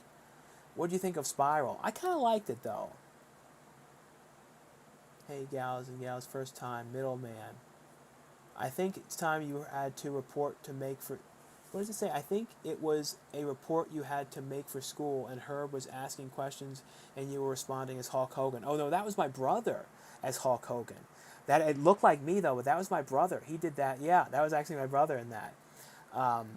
I don't know. I don't think it's on his channel. Dweebo one. It's like DWE. I don't. Is it DWEEBO 1234? So Dweebo 1234. That was his channel, but maybe it was on that channel. I can't remember, but it might have gotten taken down though. If it was though, because of the copyrighted like "I Am a Real American" song though. That's probably what it was. Let's see. Like I said, every time I think I have this list figured out, I like lose the spot. But feel free, guys, to ask any questions. I think I'm finally getting caught up. So ask any questions you guys have, anything film related, movie related, stuff like that. And also too, I did put a link too for the Amityville Karen movie, which I directed, which I was mentioning is up on Amazon to pre-order. And right now too, I know it helps if you guys go on there. Basically, I think if everybody went on there right now and pre-ordered it, I think it would boost the star rating on there, the rating on there, and it might go like really high on Amazon. And everyone on Amazon will be like, what is this? Everybody's ordering Amityville Karen? So it's like anybody, feel free. Anybody that goes back and watches this, feel free to go on there and see. It's a test, for 24 hours, see what happens if it goes up like immensely. It's like 250 on there now, the rating. I saw it was, I think, at like 100 at one point, or like 110. It was just about to hit the top 100 at one point. So it was just about there. So who knows? Maybe if a couple of you guys go on there and pre-order it, it'll go up. You never know. But like I said, it definitely will be a help for me, though, for producers and stuff to see. Oh, people are, ordering and buying a movie that Sean C. Phillips directed. And it just, helps for people to see that and want to bring me on to other projects, because I really do want to keep doing these movies. And the thing that I'm doing with them too is trying to put references to the early stuff I did. So like any of you guys that watch them are going to see all these inside jokes that I'm kind of throwing into them. Hey, let's see. Have you ever talked to when you went wrong? Have you ever talked about what went wrong with Screenplay Murder? I never heard you talk about it. Now, see, I signed an NDA with that movie, so I can't really talk about much at all with that movie. It's one of those kind of things where it's like the wrong people or person or persons were on set, and there was a lot of stepping on toes and a lot of like mind games and head games and stuff that happened to me. It was bad. I'm not gonna lie, guys. It was bad, and it gave me PTSD, ongoing PTSD from that stupid fucking movie. I know I shouldn't talk about it like that, but it was a bad experience for me. So it's like I can't look at it in any good light. But I can't get into the details of it. I wish I could. I wish I could kind of explain it all, but it's just one of those things. Since I signed all that stuff, I just can't talk about it and everything like that. But the good thing is, I went from that movie that had a nightmare of experience for me to Shark Houses. I had a really good experience making and knew that I could keep going. I liked playing a different role. It was hard for me to get out of that role, but it was tough. Moved on to Karen, had an amazing experience, discovered that I could do it. Went on to Bigfoot, absolutely had a time of my life doing that. Discovered how much I loved really focusing on improv. Then teamed up directing wise with Lauren on Woods Witch. Had like absolutely made like I think probably what's going to be the most hilarious, ridiculous, absurd found footage movie that anyone has ever seen in their entire lives. Like it's basically like the airplane of found footage movies. And then we now went and did Mistletoe. So I think everything worked out the way it had to go. It was like I had to go through all of that with that movie in order for everything to lead up to what happened. So that's the way I look at it. Was even though I had bad stuff that haunts me and will haunt me forever, little by little, certain things. It's one of those things I can move past it, and I know that now. You know what I mean? I know that. Hey, dude, I started watching Kids in the Hall. I talked about that. How old are you, middleman? So who's middleman? So is someone asking middleman how old they are? Oh, they're asking middleman how old they are. Are you going back to the Dollar Tree? I got to go back there. I have not done a Dollar Tree video in so long. It's like, I think, though, the reason why I don't like going, it's stupid, though. It's because, like, it has to do with that Scream Bloody Murder movie. Because it's like, it's stupid. It's very stupid. But it's like, I remember, I had this bad news that happened with that movie that related to another thing. And that movie was, that other thing, or movie or whatever, was kind of like, things were kind of messed up with it, or thought to be messed up with it because of it. And every time I think of going to the Dollar Tree and directing, making a video of it, I think of that experience, and it makes me sort of sick. So it's this kind of like trigger point for me of remembering that. So that's why I don't like doing it that much. Especially my favorite location, which was the big one, was the one that I was going to when that happened. And I know it's so incredibly stupid, but it's like one of those things that's like, that's the reason why I don't do it sometimes. So you guys want to know the honest truth, because I get afraid that on the way to that Dollar Tree, this is PTSD for you guys, and I'm afraid on the way to that Dollar Tree, I'm going to get a text with bad news about something horrible that's going to mess things up in my life. And that's how I am. I don't know why I don't know why I got like that, but I did. And that's like, I kind of like open up sometimes with you guys on here because I feel like it's important to be open about certain things. There's certain things I never would talk about, but certain things I do feel like you feel better when you at least talk about it, because then if other people have weird experiences or things that bother them in the same way, then they kind of know it. You're not alone with stuff like that. Do you think the black phone would genuinely creep you out when it comes out? It looks good. I mean, the black phone, like, that definitely is one that I really look forward to watching. Like, out of everything in a while, that one and then the one on the bus looks good to me, too. I think it's going to be on Epix. I don't know if it's going to... Hopefully there'll be a DVD or something of it, too. Because I don't know. I always like to have DVDs of stuff, too. Or at least, because I know sometimes there's not going to be a Blu-ray. So at least, if that's the case, at least a DVD. But the trailer for that looked pretty cool, though. It was like some sort of people, like, trapped on a bus and stuff like that, and then like something is going on, like a creature or something outside. It kind of was reminding me a little bit of like Jeepers Creepers 2. It kind of seemed to have that kind of vibe to it a little bit. But that's one I definitely look forward to seeing, though. Hey, Duder, I started watching Kids in the Hall. I talked about that. I keep coming back to that same one. I think you must have asked that twice. Let's see. I hate when I lose this spot. Yeah, I think this is where I was. Do you like Phantasm? I do. Phantasm is a weird series to me, though, because I absolutely loved the first movie. But then when it comes to the sequels, I for some reason did not like the sequels as much, though. Like the first film, though, I love it. Like, absolutely love that so much, though. IMDb says you directed 11 movies starting in 2008. 18 movies starting in 2008. Well, let me look through it there and see what they were on there, what it shows. Because there's one of them that I don't know what the status of. There's a couple of them that I'll explain them to you, though. Because there's some of them that are just kind of ones I wanted to hold the name, because I was afraid someone would steal it, because it was just a strange title that I came up with. So I'm like, okay, I came up with this weird idea. I don't want anyone else to take it. But on there, though, Motel from Hell, that's one that I don't know if I'm going to be doing that one. Amityville Bigfoot, I did that. Amityville Shark House, I did that. Cheer Bloody Murder, which is the Scream Bloody Murder, Mistletoe Massacre, which I did with Lauren, Woods Witch, which I did with Lauren, Amityville Karen, 60 Seconds to Die 3, which I did a short for. It's like each segment on these were a minute long. Virus of the Dead, I did a segment for. Six Seconds to Die, did a segment for. So all these other ones, I just did like little shorts for. When it comes to these other ones, were all features. And Tiny Sores is one that I have not done yet. The company that we did, Wood Switch for, wants us to do sometime down the line. They said Tiny Sores, so I'll probably do that one. That's going to be the first time I'll be dealing with CGI. So it's kind of like the gag is it's supposed to be a parody of all those super CGI type films and like my kind of weird, I guess, birdemic-y kind of thing with it, but way weirder. Have you ever been recognized in public? Yeah, and kind of like usually the most it happens at conventions.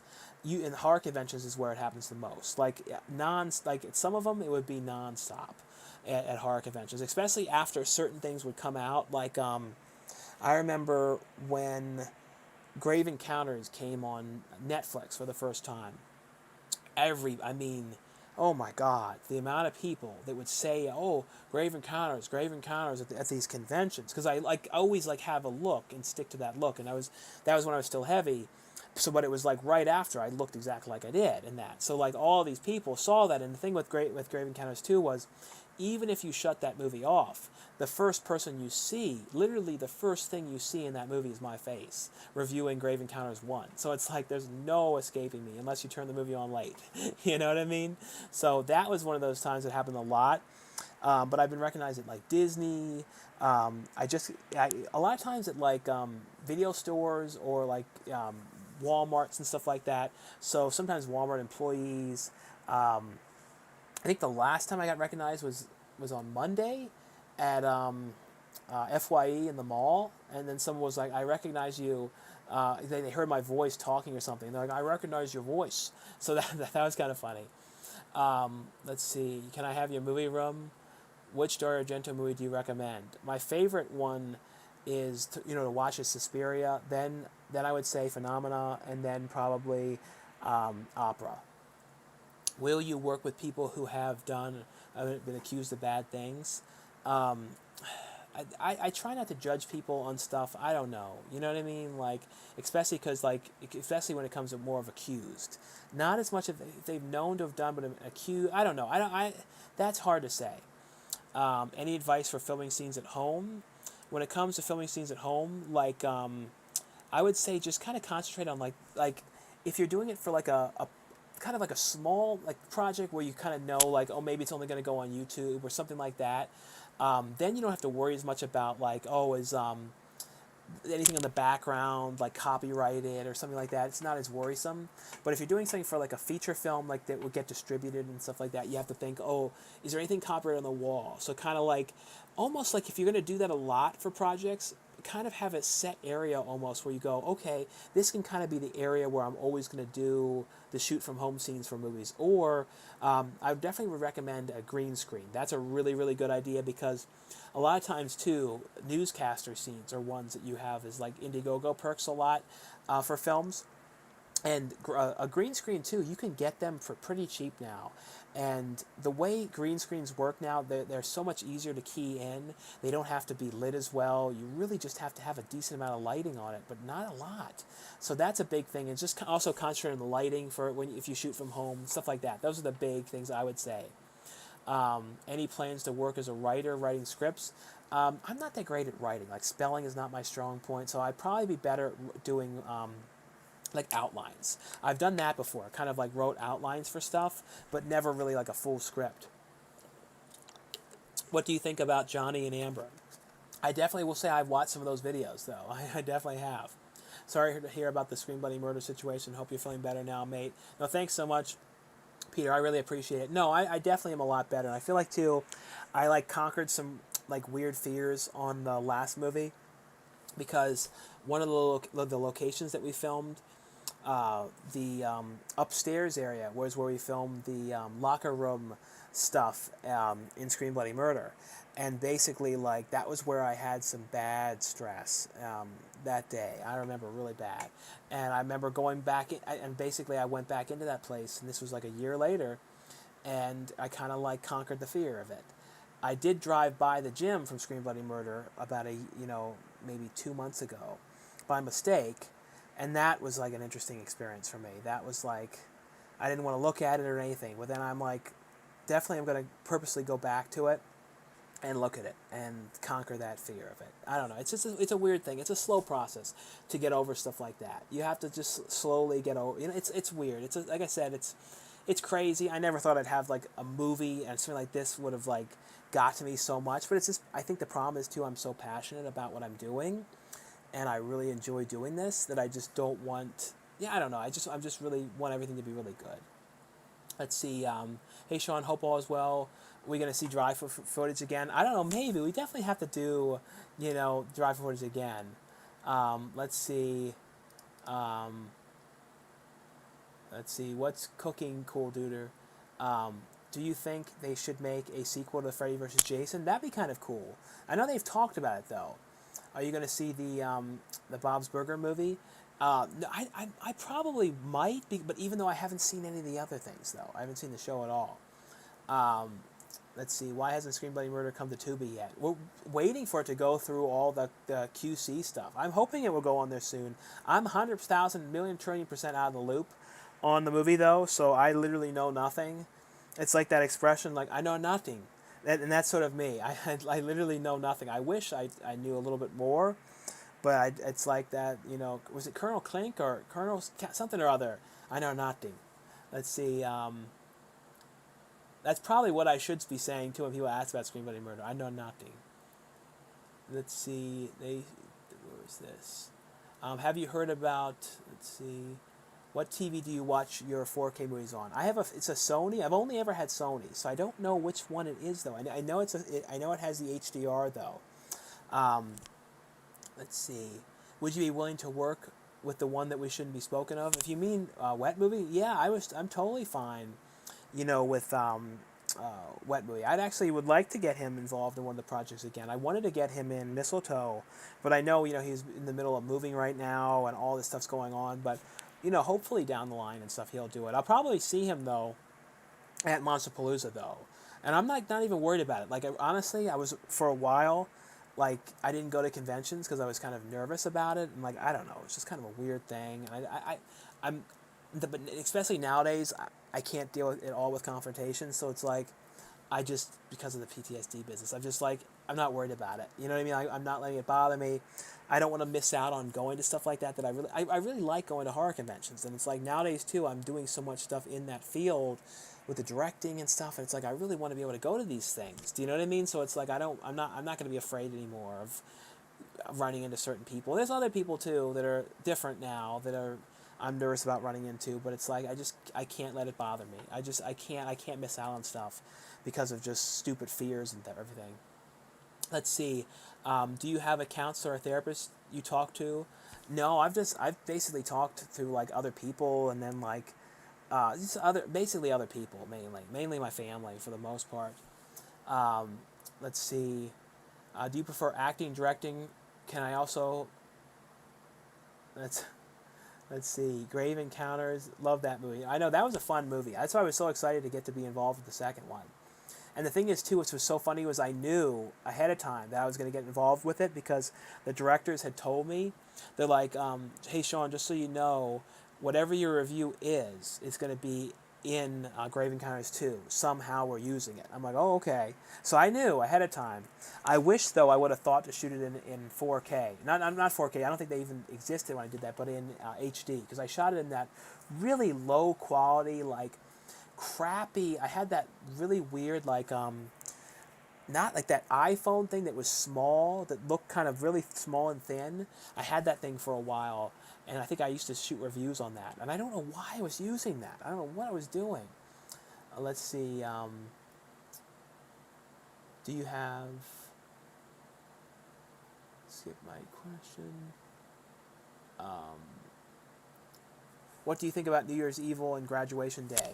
I think was I watching New Year's Evil again recently? I think so. But both of those ones I remember really liking. I just found my copy of Stay Tuned. What do you think of that film? Do you miss John Ritter? Oh, the John Ritter was amazing. Like, that's a movie that I love so much. I always thought, too, Stay Tuned, like, I would love to have, like, I don't know. Anytime I think of like weird channels, like I don't know if you guys are the same, but like lots and lots of channels on like satellite dishes and stuff like that. When they're like, oh, it has 600 channels, I think of the Stay Tuned network. So sometimes if I see like a really questionable or strange TV show, I think this is like a Stay Tuned network show, and I know it's going to get canceled. You know what I mean? Like, but I do wish, in a weird way, that the Stay Tuned network was like real with all these strange shows. But in a way, it's crazy to think of it is because of YouTube. YouTube in a way is the Stay Tuned network because literally anybody can put anything up there, and it is some of the most incredibly strange, weirdest stuff you can imagine that do sometimes end up on there. And I do think because of what happened in the world, everyone has become incredibly even more weird than ever nowadays. And I look at what trends, and it's strange. It's like I think people have gotten messed up. I really do. I think people have all developed some sort of problems nowadays and issues and everything, and what people like nowadays is different. It's weird. I don't know if you guys have all noticed this, but it's like everybody's sort of cracked up, collectively cracked up with some of this stuff. You're hard pressed to find a normal person nowadays. Like normal people nowadays are like the rare ones. Originally I felt like I was like this real oddball, and like everyone around me else was like these like real straight-laced people. Now it's like I don't feel like I'm the oddball anymore. I feel like I'm sort of the normal one in a sea of people that are odder than me, and it's like, how did this happen? How did everybody collectively get so strange? Let's see. Here, Brendan needs help. He might have to live in a hotel. Oh no, he already moved. He's in a new place already. I saw the video about it already. But no, he was, for a while, from what I had heard, having a hard time getting a new place and stuff like that. It's a pain though, like getting approved, and sometimes places take forever and all this type of stuff. So, no, but I know he got into a new place, and I saw that OGP, had gone and helped him and all that kind of stuff. So that was really nice that he was able to help him and everything. Let's see. Are you going to see the Bob's Burgers movie? Everybody's asking about that. I talked about that a little earlier, though. The last movie I saw in theaters, my brother, though, wants to finally go back. So I think we're going to go back again soon. So I kind of have to figure out what the hell that movie's going to be. What the film will be when I go back. Break the theater virginity again. I'm not going for over 2 years. Because the last movie that I saw in theaters was The Hunt. It's just crazy, The Hunt. That stupid movie. Let's see. Did you ever audition or read for big things, or do you have an agent? No, I've never. No, I think I've sort of auditioned for things that were slightly bigger, but no, everything I've done is just kind of me finding stuff. And nowadays, I'm just kind of making my own kind of like stuff. You know what I mean? Like getting involved in my own stuff. And it's like I want to work with Sizemore. I get Sizemore. You know what I mean? That's kind of like my new thing. Is like I kind of like am able to make my own things now. So I kind of am enjoying that. I do have some other projects, though, coming up, though, acting-wise. So there will be some more stuff, and I do have a feeling, though, that when some of these new ones release, I'm going to start to get some more acting like offers and more interest in stuff, because people never have seen me do these kind of parts, because all the roles that I've been cast for, people don't really see me doing some of this stuff. They can't imagine me playing the bad guy or playing these out there characters. They just sort of see me as like the weird friend. So that's the one thing that's good about what I've gotten to do myself, is I feel like I'm finally now kind of able to show different ranges and stuff like that, like for the first time, and after all these years of doing it, which is good. I'm glad that I finally have gotten to that point, because I'm like, I can't forever play the weird friend. You know what I mean? Would you ever direct a movie in the style of The Strangers or High Tense, in a horror movie that's grounded in reality? Yeah, that would be interesting. I do want to try, as an experiment to myself, do that, because everything I've done is very much kind of, horror comedy, because I like much more comedic stuff like that. And it's like the death scenes are always much more comedic. They're very brutal, though, on Mistletoe Massacre. There's like one that involves like, I don't want to say anything, but it involves like a hand mixer, and you're going to be like, what? It's like really insane. But no, I would like to try something grounded in reality. If I did one, I'd kind of like to do something sort of like a Natural Born Killers. It would be kind of like the thing. I'd like to do something sort of like that, but in a horror aspect, more horror to it, though. If you had to make out with one killer, who would you choose to make out with? You mean like make out with a killer? I don't know. What happened to Giuseppe Andrews? I saw something about he was directing another movie, but I don't know if that's true though. I hope so. They said it was like in like Iceland or something like that. I saw. I don't know if that's true though. The world is going crazy. I know it has. How's your day going? Oh, everything's been going good. Roku Channel is going out with a Weird Al biopic. I saw that. That's definitely interesting. The one that's what sucks though is I don't have a Roku stick on my one TV, so I don't know if I'm gonna have to get a thing to watch that or not. Because I don't think Roku would work on. I don't know. Maybe the Roku Channel is on TVs as well, but I feel like you'd have to have a Roku stick for that. Hey Sean, just keep moving forward. Can't wait for everyone to see these movies start rolling this year. Josh Kelly. Well, thanks so much, Josh. No, I know. I just definitely can't wait for everything. And Josh is a one of the producers on the films as well. So thanks so much for always helping on the projects, Josh. Have you seen Morning Glory? Yeah, I actually saw that in theaters. I thought that was pretty decent. Which Dario Argento movie do you recommend? I was talking about that a minute ago, but the ones that I like the best are Suspiria, Opera, and Phenomena. Is I think how you say it. Those are the ones that I feel like I like the best. The ones I always really liked. Let's see. How do you join film sets? You mean like kind of find out about them? Like, well, basically for the movies that I've done, I've been doing like crowdfunding, so I've been doing it through Indiegogo. So a lot of people are like getting roles and stuff like that through Indiegogo. But then we have actors that we hire in, and then the crew and stuff is hired in and stuff like that. So pretty much everybody is like, if your crew is brought in and stuff like that. Let's see, but then we do have people who volunteer as PAs and doing behind the scenes stuff for us. And so we have so many people that are so amazing and so helpful on these films. I mean, like, it's one of these things where it's such a group effort on these. The last movie, though, it was just like so many people. It was just such a surreal experience, though, to be there with the amount of people that were on set this time around. I mean, like, there was days when I feel like there was like 50 people on set. It was just so crazy and everything. See here, I'm just looking at the one. Yeah, Lauren put up some pictures from. They're doing some behind the scenes pictures, for Mistletoe Massacre right now. Let me share that on my. Yeah, I think I can share it from my wall though. I'll do that later. Yeah, I definitely tend to go and like look at something else and then forget what I'm doing. Let's see. Let's see here. Favorite James Hong role in one of his films. Yeah, James Hong, I wanted to get James Hong so much for Mistletoe Massacre. Oh my God. Like, Lauren knows him too, and I was just like, man, who knows what I have in mind for him, and we both were thinking we could still shoot. So maybe it would be like a pickup, but oh my God. But I love him, and even though that movie made me sort of sick because it was just so gross, I did really like The Vineyard. That was one that I definitely really liked a lot. Hey, I live in San Diego. Can I be a PA in one of your shoots for free? Yeah, definitely, Ross. Let me know and everything.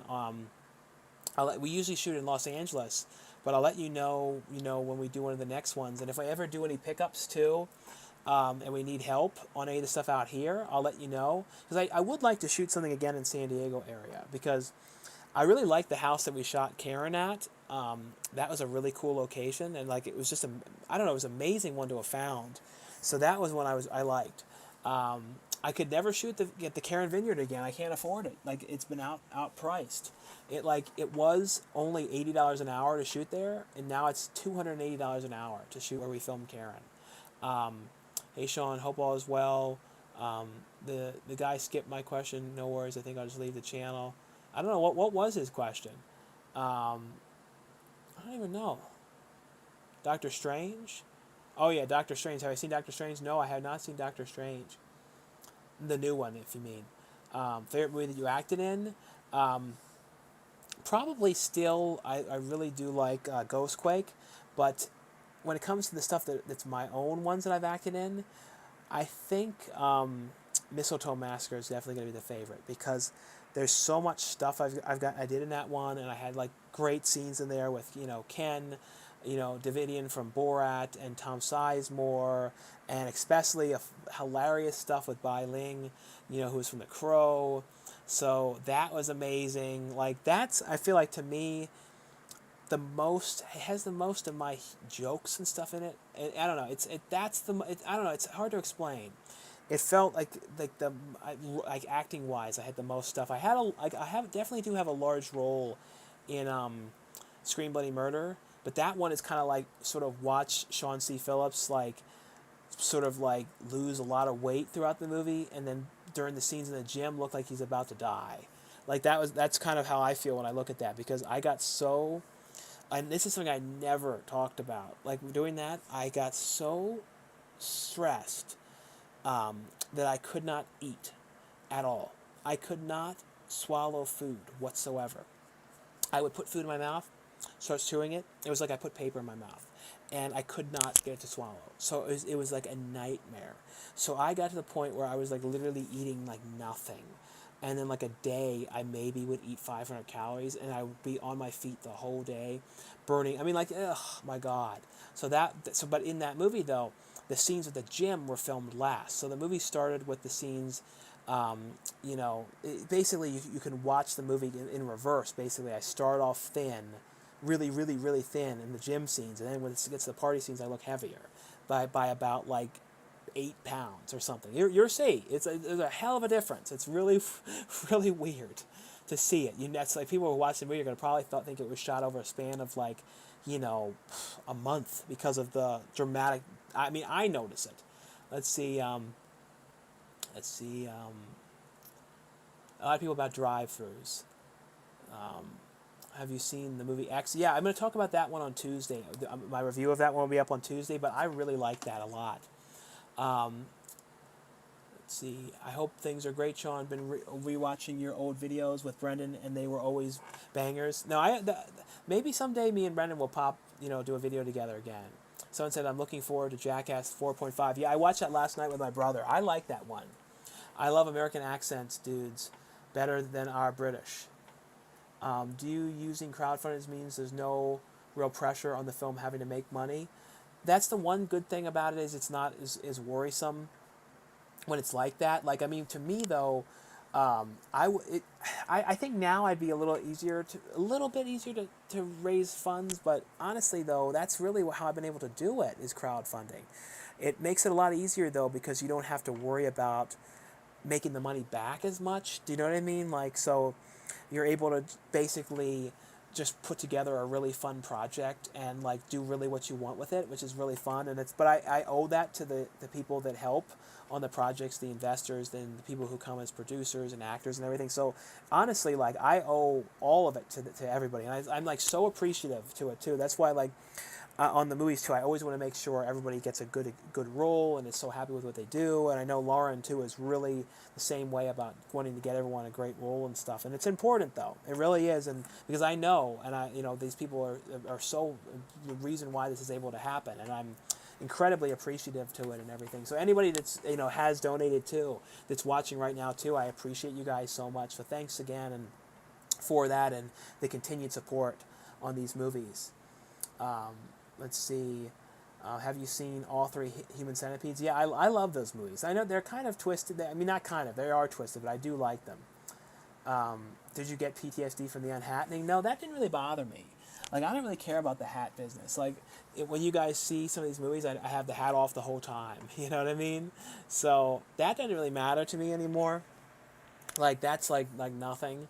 So no. Like, more for me, is certain types of like way I'm talked to, and like bullying type stuff, because I had a little bit of that at the movie theaters too. That's like another time that I had some bad, I was kind of talked to, like in the movie theaters too. I remember some of the managers, right when we started kind of getting a small degree of success,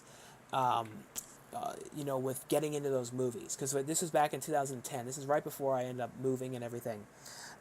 Things in the movie theaters got nightmarish, because we used to always have this weird, it wasn't a weird thing, but it was like most jobs wouldn't have been cool with this, but this place really always was from day one. I basically said to them was every Friday I have another job, which is I make video blogs, going and filming movie reviews, and it's for my YouTube channel, and it's my other job. So I can't. That's the one day I can't, work, and they agreed to it. So they were fine with that and everything. But the one manager though at the job kind of got jealous of everything and kind of knew about the YouTube and knew I started getting acting jobs and we started leaving to do films and stuff. And then Joe Franz was with us, and then he got jealous of that too. And the guy like basically started saying you cannot see movies anymore at this theater, and even though I was working there, you can't see it if it's your day off because you're requesting off to, because you said you have to go to another job. And it was this whole weird sort of thing, like one of those things that's like, man, I do not miss that stuff. You know what I mean? I just do not. Let's see, favorite Bond movie? Definitely Pierce Brosnan. I have not seen all of them though. Let's see. You're right, man. Giuseppe Andrews is directing a new film. His performance in Cabin Fever is legendary. No, I know. No, definitely. Can you talk about music Middleman? Middleman? I don't know Middleman. Deputy Winston. Any update on MJ? No, I have not heard. I mean, like, I found the phone number for him, but that was it. And I tried to, like, text it, and, like, I had absolutely no luck, whatsoever with it. Or anything like that. I was like, I'm just looking at a text thing right now. Oh, jeez. But I was just looking at a thing right now. But yeah, I think I finally gotten caught up with all these questions now. So guys, feel free to ask anything you guys would like. Anybody new who's come on too, I posted a link in here and underneath in the video for Amityville Karen. If you guys have not had a chance to, I was talking about how it's up on Amazon, and I'm pretty sure that if you guys, everybody went on here and pre-ordered it, I think that it would help boost the score on there. I don't know how many people would actually take though to actually do that, but it'd be amazing if we went on there and it was like in the top, like even if it was in the top 50, you know what I mean, on there for like horror movies, that'd be amazing. But I think that's how it works. I don't know if it's like right away or if it takes a while. So like if you during this stream, if like 15 of you guys ordered it, I don't know if it would like all of a sudden like jump up, you know what I mean, like dramatically, and then of course it would jump right back down. But I don't know how that works, but it would be just kind of fun though, just to see. I don't know, I'd love to see it happen. But I definitely, like I said, cannot wait for you guys to see the movie. It's funny, you look on here for Amityville and it says like customers also bought, you see like the other Amityville movies like Amityville Moon, Amityville Toy Box, Clown House. So that's kind of cool to see all these other Amityville ones like recommended with it and everything. It's cool to me though because it's the first like feature, like I said, that I've directed. It's getting like a physical release, and just the fact that it's on Amazon, and I'm hoping that Walmart carries it. Like I really do. Like that's the biggest thing. If any of you guys are like Walmart people that order from Walmart, put in a good word for Amityville Karen, because I'm hoping, it'd be so cool to see that in there. You look like the type of guy who would grill a pizza. No, I've never grilled a pizza. You talked about having PTSD from shooting your feature film. Can you expand on that? And I don't talk too much more about it. I talked about it a lot today, though. Have you seen the film Walt Disney Film Family Museum in San Francisco? No. When will one of your directed films be available to watch online? Like I said, the first one that's going to be releasing is Karen. So that's coming out first. And then probably Shark House will follow. It's going to be a long process on some of these, though. It's definitely going to be a long process on Woods Witch and Mistletoe, though.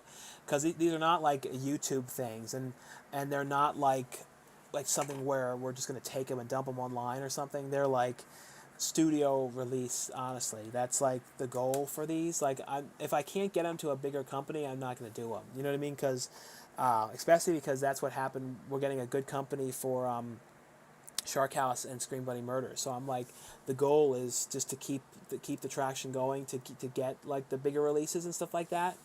I don't know, if in this day and age though, that if everything will get a DVD though. I'm not gonna lie to you guys. That's why I'm so excited about Karen, and really want as many copies of Karen in the world, because I don't know how many of my movies are going to have physical copies, because in this day and age, so many things are going streaming exclusives or only on streaming, at least in America. I know there will always be copies in other places, though. But, other countries, I just don't know about America, though. Are you making any new movies? Yeah, I do have a new one that I'm planning, but not for a little bit yet. I'll definitely be announcing it, though, in the coming, probably month or so. Hey Sean, do you ever listen to creepypasta on YouTube? Creepypastas? I've seen some of them. Hope you're well, Sean. Let's see. What advice would you have for people trying to get into the indie horror scene? Well, I would just say the big thing is just like, you know, the Indiegogo projects are not bad though for if you want to just get like an on-set experience. That's a good way just to kind of like if you can find any that are shooting close to where you are, or if it's like during a time you have a vacation or anything, that's a good way to kind of get on set. But I would also recommend getting like on Actors Access and Breakdown and all of those ones for casting, because they put up all the casting stuff on there, and that's a really good way to get on there. You know, to kind of just get your stuff out there and everything.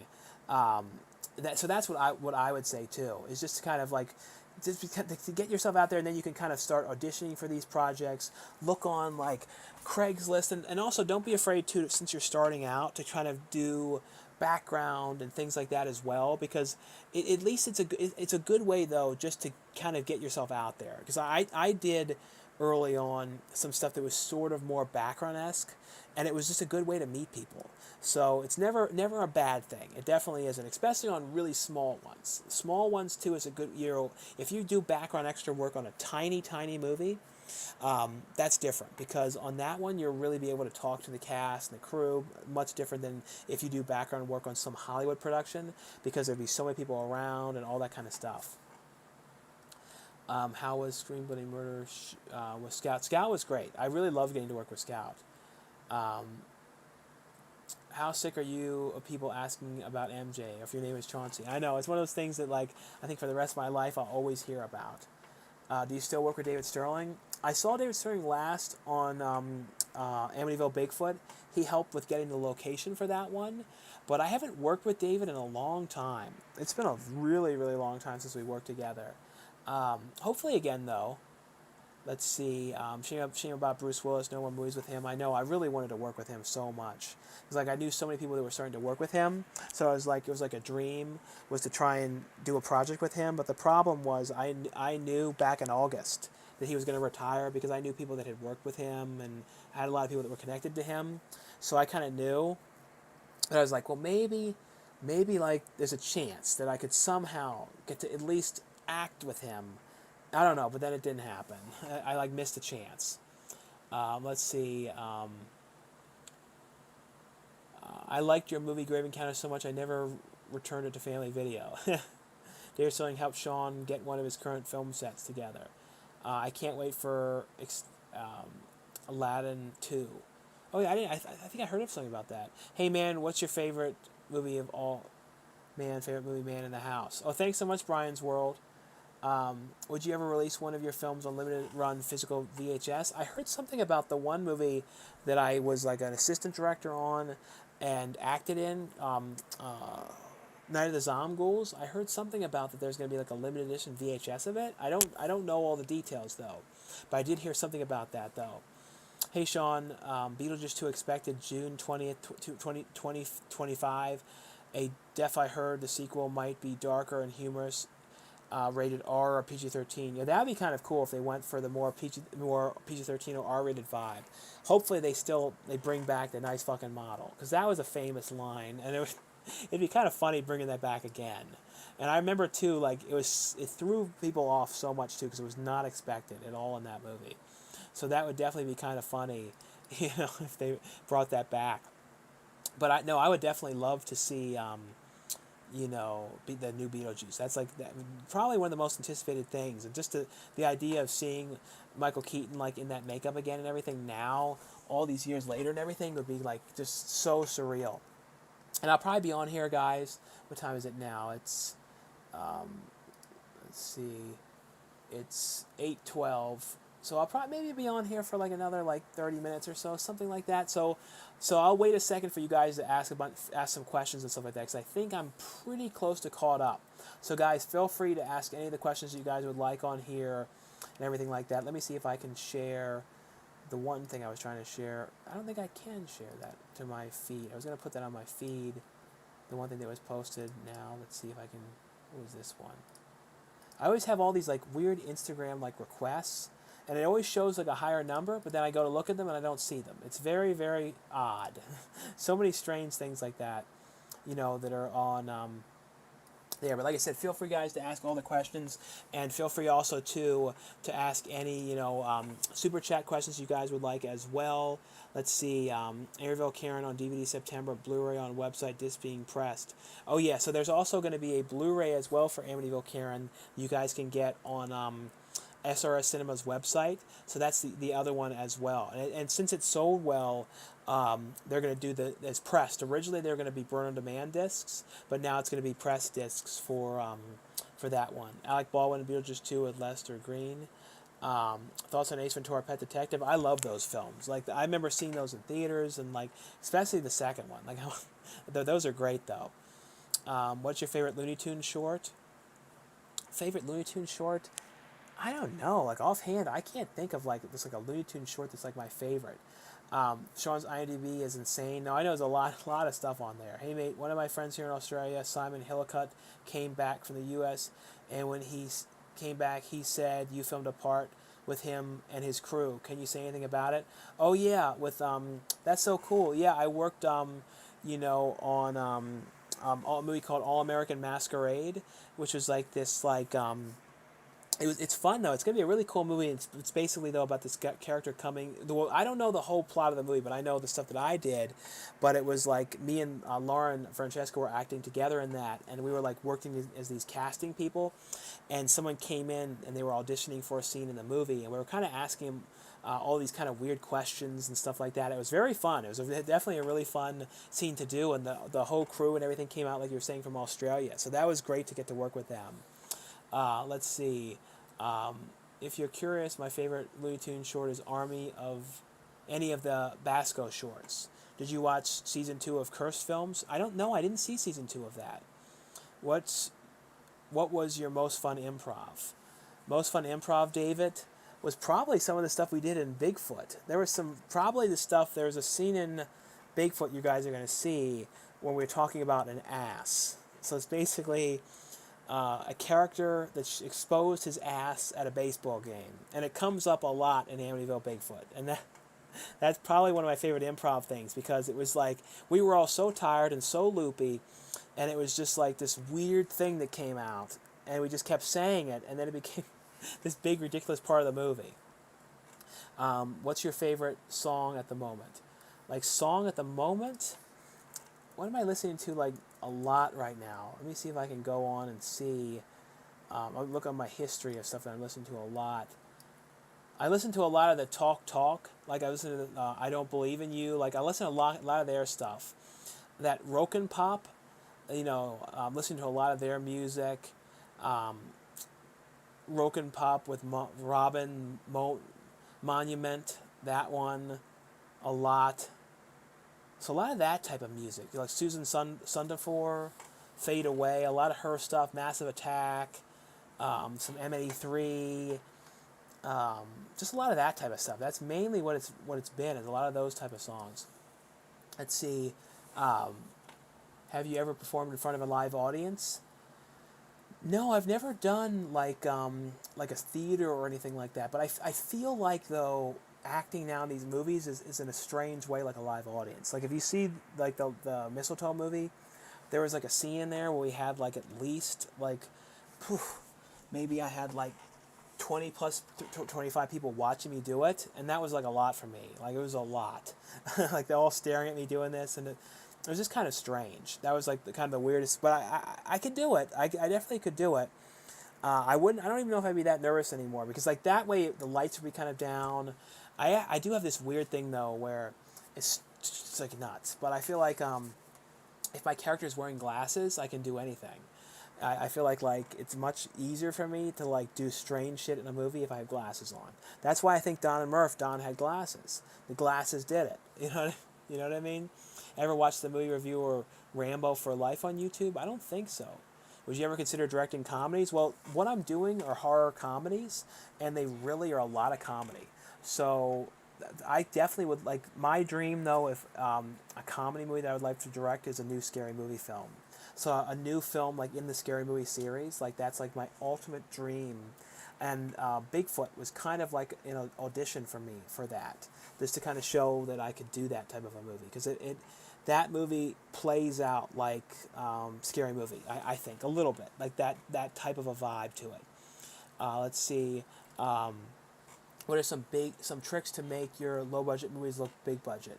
A lot with the lighting. The lighting, making sure it's lit well, making sure you're using an okay camera. You know what I mean? Like, it doesn't have to be like the best camera of all time, but the lighting is very important.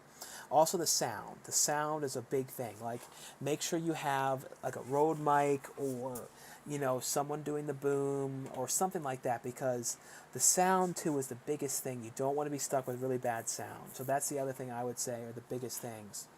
And then try to get like a name, like a name actor. One person in there too is a big thing for the movie. That really boosts the movie. If you can get a small name for that film, it immediately gets way more attention to it.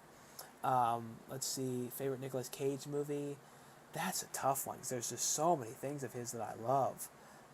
Let's see, how are you shooting the movies in so few days? Are you trying to write them with a few locations as possible? Well, I don't know, though. It's like Scream Bloody Murder. That one was shot, I think, in 6 days or 7 days. That one we had, what locations did we have in that? We had a house for like 3 days.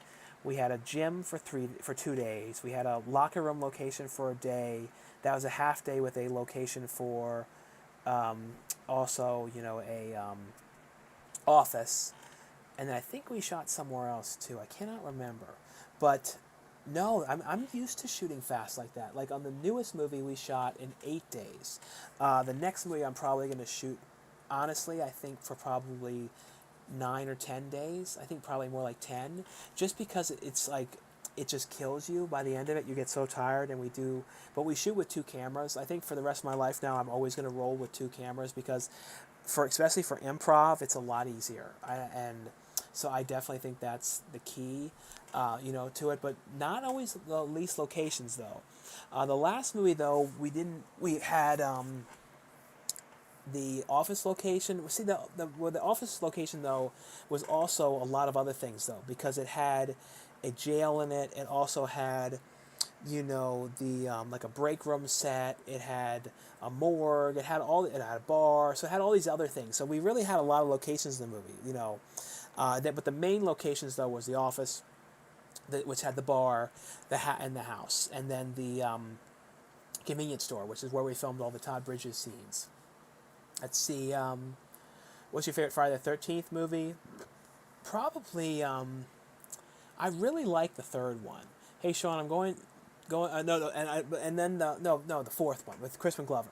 Do you ever go back and rewatch your old videos? I sometimes look at them. Like, sometimes I look back at the old vlogs every so often. Have you ever been to Texas and had Whataburger? I think I tried like a veggie kind of thing there. I can't wait, but it always has a long line.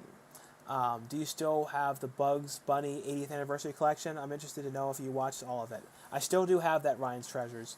I don't think I watched all of them, though. I'm not sure which film this was, but I didn't even know you acted in it until I saw a scene in a dark film. You were eating a sandwich. I don't know, it was kind of funny. I was eating a sandwich? I don't know. What was I eating a sandwich? Oh, no, was that was that movie called Hacked? That was on Tubi? That might be what you're talking about, Hacked. I bet that's what you mean. The other one, I don't know if that's on there yet or not, the director's other movie that I did, but that's probably what you mean, was Hacked, because I was like sitting outside. I think I had, I don't know if I was actually eating it though, but I think that's definitely got to be what you're talking about though. But yeah, I'm looking now, that still is on Tubi, so look up that and see if that seems to be what you're talking about. Let's see, favorite Cronenberg film. Let's see, favorite Cronenberg film other than The Fly. Probably Scanners. Awesome to see you directing movies, Sean. I've been watching you since 2008. Well, thanks so much, Jam and Music Man, for watching so long. Did you have Greg Sipes in your movie? He seems like he's a very interesting guy. Well, he was going to be, but then right before we shot, he had something come up and stuff like that. I don't want to get into the personal thing, but he had something happen, like literally like the day we were going to do it. So we ended up not being able to have him in it and had to recast him, on basically that same day. Let's see. Ever hung out with Brendan lately? No, I haven't seen him in a long time. I'm probably end up, if he's at Monsterpalooza, I'm sure I'll see him there though. Do you feel like owning that many movies is like carrying too much weight? Sometimes. Sometimes I feel like it's a lot of stuff. Was that DC Stages? No, that was Envisionate Studios. How did you learn to direct, or does it come to second nature? Did you go to film school, or being an actor, or being on set a lot? Well, I started making like little shorts and stuff like that even when I was in like elementary school. Like my friend of mine, Nell, she had a video camera and everything, and she brought it over, and I remember I made these little like just weird things, and I only made like 2 or 3 of them. I think it was 3 of them, because I think the third time the camera broke, and we only filmed like 1 minute of footage or something. That's like the lost footage of those ones. But basically, I remember like I started doing that stuff, and then I started doing my own, like then I got a camera in middle school, started doing things. So yeah, I've been doing it for a while now, like that and everything like that. Let's see. Where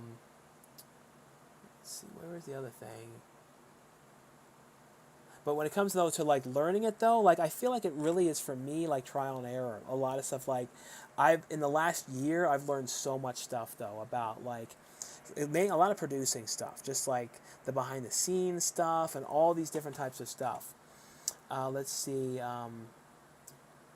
Do you still hang out with Gabe and all that? I haven't seen Gabe since Devil's Domain. That's been whenever we shot Devil's Domain. That was the last time that I have seen him. Do you like Bollywood films? David Perry asked. I never really saw many Bollywood movies. I think I maybe seen like a couple, but I haven't really actively watched that many of them. Like, I did love, that Slumber Millionaire was made like in the style and some of it of a Bollywood movie, especially like the end credit scene and everything. But I love that movie. But I definitely need to see more Bollywood films, and especially if there's any like Bollywood horror films. I definitely need to see those. Chauncey Billups in the house, no doubt. That's what Casey Carlson said. Let's see. Someone said it was deleted though. They said I smell like Walmart. My older brother just started a film company, and if you have any advice for him, please tell him. Yeah, just like kind of it's hard to, like I was saying, the stuff I was saying. It's hard though to say though. Like just watch out for signing deals with people and like really look into the contracts and stuff like that. If you ever sell any of the films and make sure you have like a lawyer look at it. It's like all that kind of stuff. It's just be very, very careful. You know what I mean? Like that's the most important thing is just like look over everything and don't jump into anything too fast. Because that's the worst thing you can do. At least I've noticed is like if you accidentally jump into something too quick. Let's see now. I figured out how to share that one thing. Let's see. Are you a fan of Humphrey Bogart? I guess so. Can you fast intro? It's the best. Hey guys, Shotzi Films here. That brand new DVD Blu-ray Tuesday shopping video. Today we're gonna go out there and see what things came out today, see what things are on sale. Yeah, people love when I do like these fast, crazy intros. What is your best rated movie? I don't know. Like best rated movie. I don't know. I don't know if there's any of them that were very well rated. Most people always like have kind of like pick them apart, but I don't know. I guess Grave Encounters 2 but I was only in that for like a second. It's always funny too when I look on some of these things and I'm like, what are these movies? And I'm like, I don't even remember being in these things. I'm like, oh, I got added to stuff, and I'm like, when am I doing this movie? You know what I mean? Like, it's really strange. Like some of these things you just see like you're like attached to, and you're like, what in the world is this? But let's see. Let's see. Are you going to watch the new Predator movie called Prey on Hulu in August? I didn't know about that. How did I not hear about that? But I'll definitely watch that. I just finished writing my first rough draft, my first horror novel. Now comes the editing to make sure it's perfect. When are you and Danny going to make a video together again? I know, I have to see him again. It's been such a long time since I've seen Danny. Sean C. Phillips in the house. Which is the movie you're most proud of? Out of all the ones that I've done, still just Karen so far, just because it was just such a big thing for me to do that and to know that I could figure it out by myself like that. But my favorite, experience after that though was Mistletoe, because that was like I just love getting to work with Lauren on that. We had a really good time. So that both of those are probably the the mixture of the ones I'm the most proud of, and that had the most fun doing. And Karen was the most low key of a film shoot and everything. It was I don't know I like that one. There was a few technical things about it that I wish I could have done differently, but like I said, it was a big learning experience for me. So I'm definitely excited for you guys to see it. It's got, I don't know, it's a cool vibe. There's some fun, really weird death scenes in it and everything. So, I don't know. Like I said, I'm excited for you to see it. I definitely am. Let's see. And like I said, I have a link up for the link for Karen too. If any of you guys want to get it on Amazon too. Um, let's see. Would you do a horror movie that takes place with rappers in the hood? I'd love to do an urban horror film. Like that's like definitely like a goal of mine too. To do like I definitely love urban horror films. So like Tales from the Hood is one of my favorites. I just don't know if I'd be allowed to direct an urban horror film. I don't know though. I don't think I'd be allowed to in this day and age. I really don't know. You know what I mean? Like with everything the way it is in the world, I don't know if I could. I think I'd have to be co-directing it or something on that one. I don't know. I really don't know how that works anymore. Everything is so different in the world that you don't want to get in trouble or something like that. And like they say canceled and stuff like that for being not allowed to do something. I don't know. It just sucks. It sucks how things change so much and you don't know anymore what you can and can't do or anything. You know what I mean? Like, let's see. Will you make a fair video this year or are you too busy? I definitely think I'm going to go. I know my brother really wants to go to the fair. So I might try and shoot a little video, like some kind of a little thing. Maybe try and find something strange to eat. I don't eat meat, but if there's anything like vegetarianish that I can eat there, maybe try and eat something like that. But yeah, maybe I'll try and do something, even if it's a little short thing. Put something up. Let's see. Whatever happened to Pig Boy? I've seen on your IMDb for ages. Yeah, I don't know what happened to that. That's just always been on there. What happened to Shane Jensen? He's still on Facebook, but he kind of like left on there. Sean, do you take antidepressant medicine? No, I haven't done any of that. So I'm trying to stay away from that type of stuff. Like I really do not want to get on medication. The only thing I'll say is there's a little bit of 420 sometimes, but other than that, that's it. But I don't want to mess around with medication. I don't know. I feel like I would lose a lot of the creativity that I do with these movies if I did. That's the one thing on that. Hey Sean, what do you think of Snyder's Justice League compared to the theatrical version? I liked it. I thought that definitely that version was the direct version that I wish they could have stuck with, for the release and everything. There's a fan film of Chucky called Charles, feature length, but it's been in production for 3 years now. I think it's made a lot of films in that time. I don't know when, if ever, it's coming out. There might be something that happened, maybe, for that movie, for it to be that delayed and stuff like that. Like, it can take, though, for a movie to release, like, 2 years. Like, 2 years, it can take that long. Like, a year is, sometimes nice if it can happen then, but more like 2 years can be common. But let's see. Can you say your intro slow? Hey guys, Sean C. Phillips here with my brand new DVD Blu-ray Tuesday shopping video. Today we're going to go out today, see what things came out, see what things are on sale. I think today the main big release that came out, what's out this Tuesday? I don't know what's this Tuesday. Let's say, I don't know what it was. So it's X. So the big thing coming out this week is X. I don't believe there's anything exclusive for that version. Other than that, though, at the end of this video, I have a bunch of brand new DVD, Blu-ray, and 4K reviews for some things I received to review and talk about for you guys. I'm trying. It's hard to do them to slow that down. It's like really difficult. Let's see. Is Leonard Maltin one of your favorite movie critics? I like Leonard Maltin, and I liked Roger Ebert, Sisker and Ebert. I like both of them a lot as well. Which are your favorite full moon production movies? Definitely I think the one, what was the one, the in the castle one? That one I really liked, but I also, Puppet Master, the first Puppet Master was probably the best. But I like the kids movies that they did though, like from the Moonbeam line. Like I really like Pet Shop, and I really liked what was the other one that I liked a lot? Remote. But I rewatched Remote now, and I did not like it as much. Pet Shop though still held up okay though. Let's see. Is Tom Sizemore cool in real life? Love his films. No, I love getting to work with Tom. He's great. What Happened to Joe Kill? I think that was her name. She's a fan of horror films like me. Yes, she's now gone into doing producing and writing. So she wrote on the reboot of The Stand that was on Hulu. So she was one of the writers on that, and she produced on that. So she's kind of gone into doing that stuff now. So I don't know if she'll ever really get back to doing, YouTube stuff, because she really doesn't need to do it now. But yeah, that's what she's doing now. So if you guys watch The Stand, just know she was behind the writing on that. You also could she acted in Bad Grandpa as well. If anyone who watched Bad Grandpa, she was in there as the girl interviewing people at the pageant. Let's see. Will you do another video in the future talking about your out-of-print horror movies? Yeah, I need to do another out-of-print one because I feel like there's a lot more new ones lately. How do you feel about getting older and the world just seems to get more depressing? Yeah, it's true. How often do you drink alcohol? Last time drunk. I don't drink at all. Like, that's the one thing I really don't like alcohol whatsoever. So I haven't drank probably in I don't know, maybe 7 years, maybe? It's been a long time. Like, literally none whatsoever.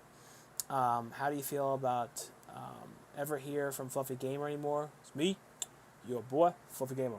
No, I don't hear anything from him. Super Not Show. Would you cast Beetlejuice from Stern in one of your movies? How much would Indiegogo need to be? We will pay.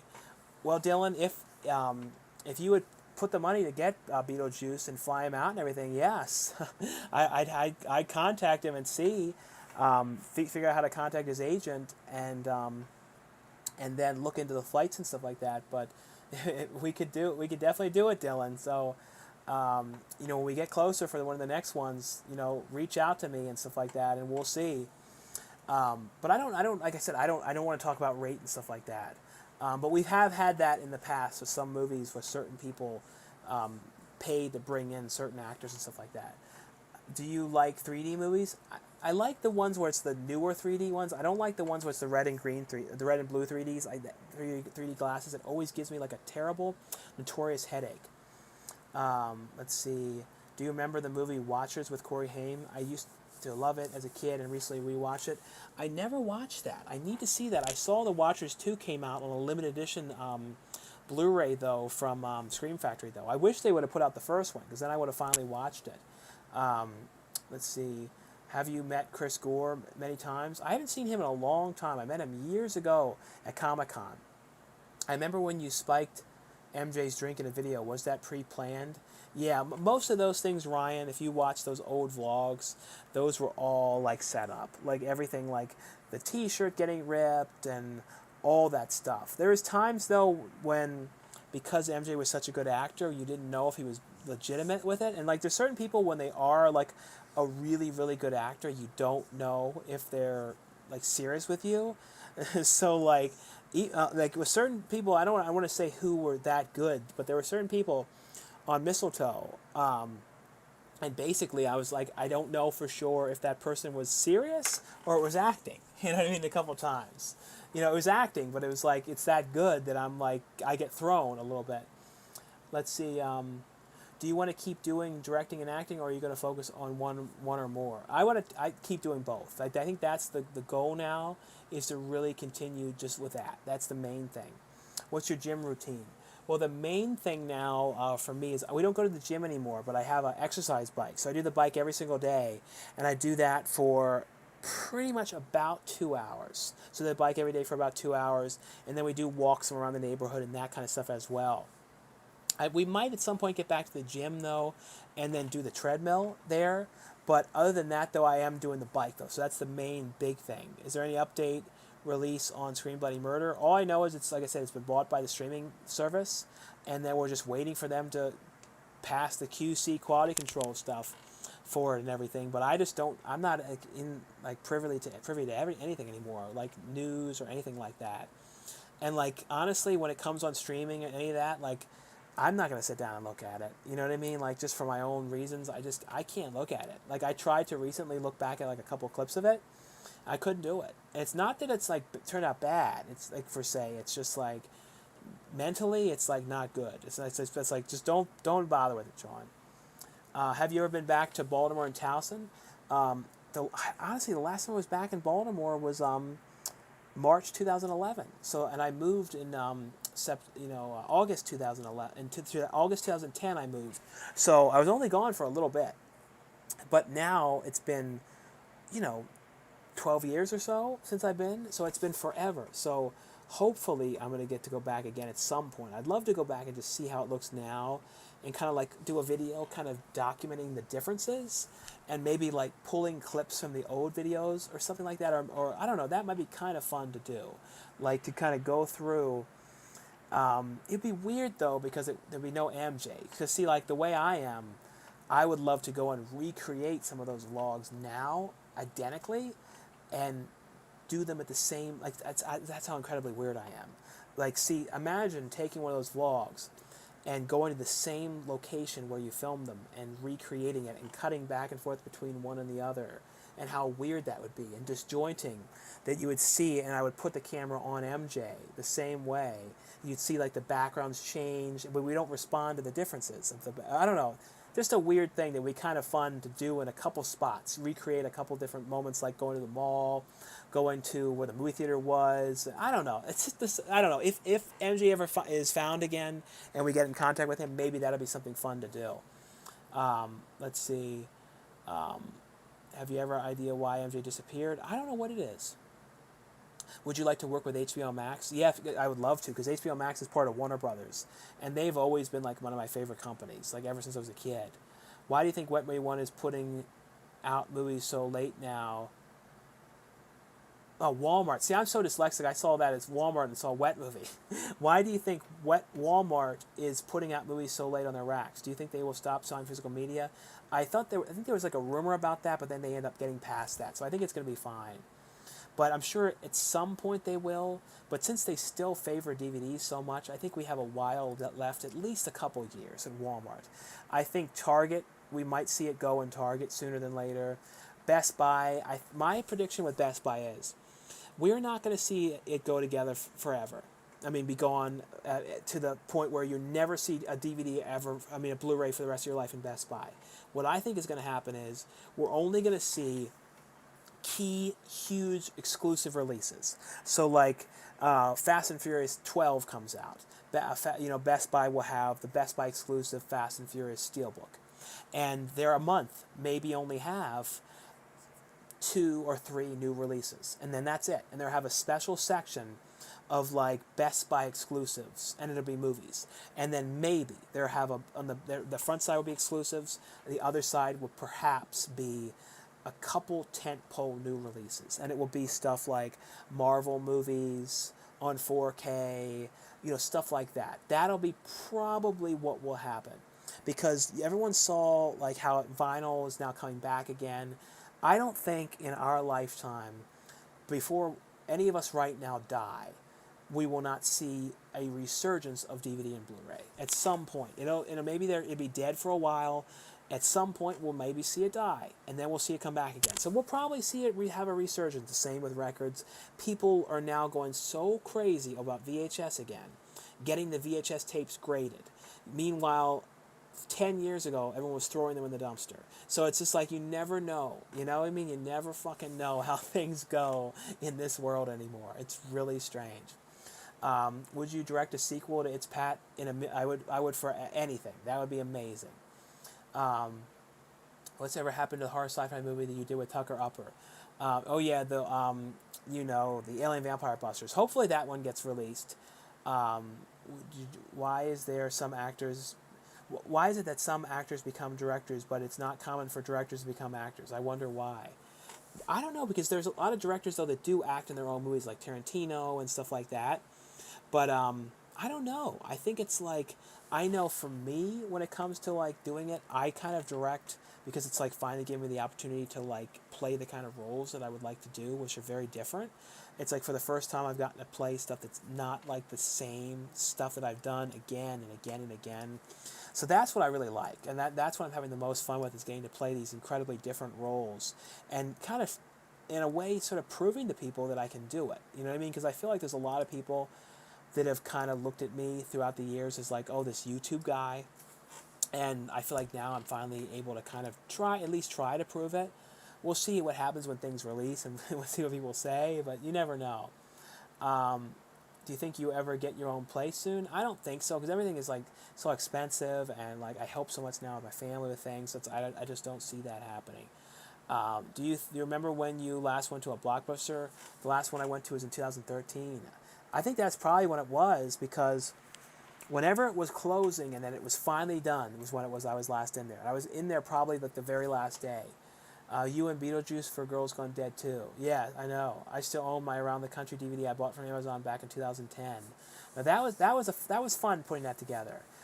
Favorite HBO show, definitely Curb Your Enthusiasm. Did you hear John Carpenter's The Thing is coming back to theaters in June for the 40th anniversary? No, I didn't hear that. That's cool. Sean, do you think Gleaming the Cube will ever come to Blu-ray? It's been years now. I know. I don't know what's going on with Gleaming the Cube.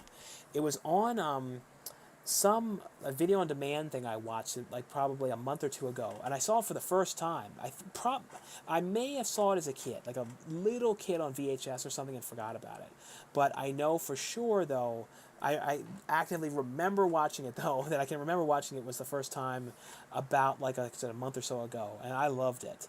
And I don't know why. And everyone talks about Rad so much, and I definitely like Gleaming the Cube better. And I feel like too with as well as Rad sold. Can you guys imagine how well Gleaming the Cube would do? I mean, like it would sell like insane. Do you think? But I think at some points it will. Did you get too thin and intentionally put a little weight back on? I did get very thin at one point, and then kind of like, especially when I was doing Scream Bloody Murder, it was like at one point I was down to like 182 or something, and it was insane. It was so low for somebody that was 6'2".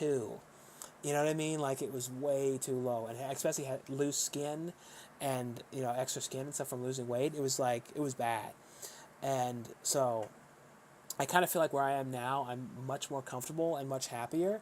I think if I lose any weight, it would probably be about in a range of like 10 pounds is kind of what I'd say I'd like to lose, if anything. But I'd never want to get as thin as I was at the thinnest, like that 180 business. That was like kind of I was sort of on an anorexic thing, I think, at one point. I was a little worried at one point. Let's see. I noticed thrift stores overload lately with tons of DVDs. I bought about 500 cool movies this past month alone. I know, you see so many of them. The people want a MJ and Cool Dinner reunion. Thoughts? Well, if anyone can get them on the line and get them involved, have at it. You know what I mean? Sean, is there someone in the industry that could contact about Gleaming the Cube? I feel like the company that would put that out would be Vinegar Syndrome. You know what I mean? That would be the one that I would think for that movie, but I really don't know. The problem is, it might be one of those things where there might be an issue with the rights and everything like that to who owns the project and everything. So that can be the issue, is if there's an issue on who owns it. That could be like kind of the delay on it, getting released. So you never know, but that's probably what it has to do with and everything like that. Let's see. And like I said, I'll probably be on here for maybe like 15, 20 more minutes or so, guys. So feel free to ask any questions you guys would like on here now. Like I said, I was going to try and do these things more often. You know what I mean? Like I was for a while doing them a lot, way more often, trying to. And then I stopped for a long time. So the new thing is to try and do them like every other week, and maybe a little more often, maybe like once a week if I can, especially when I have free time and everything.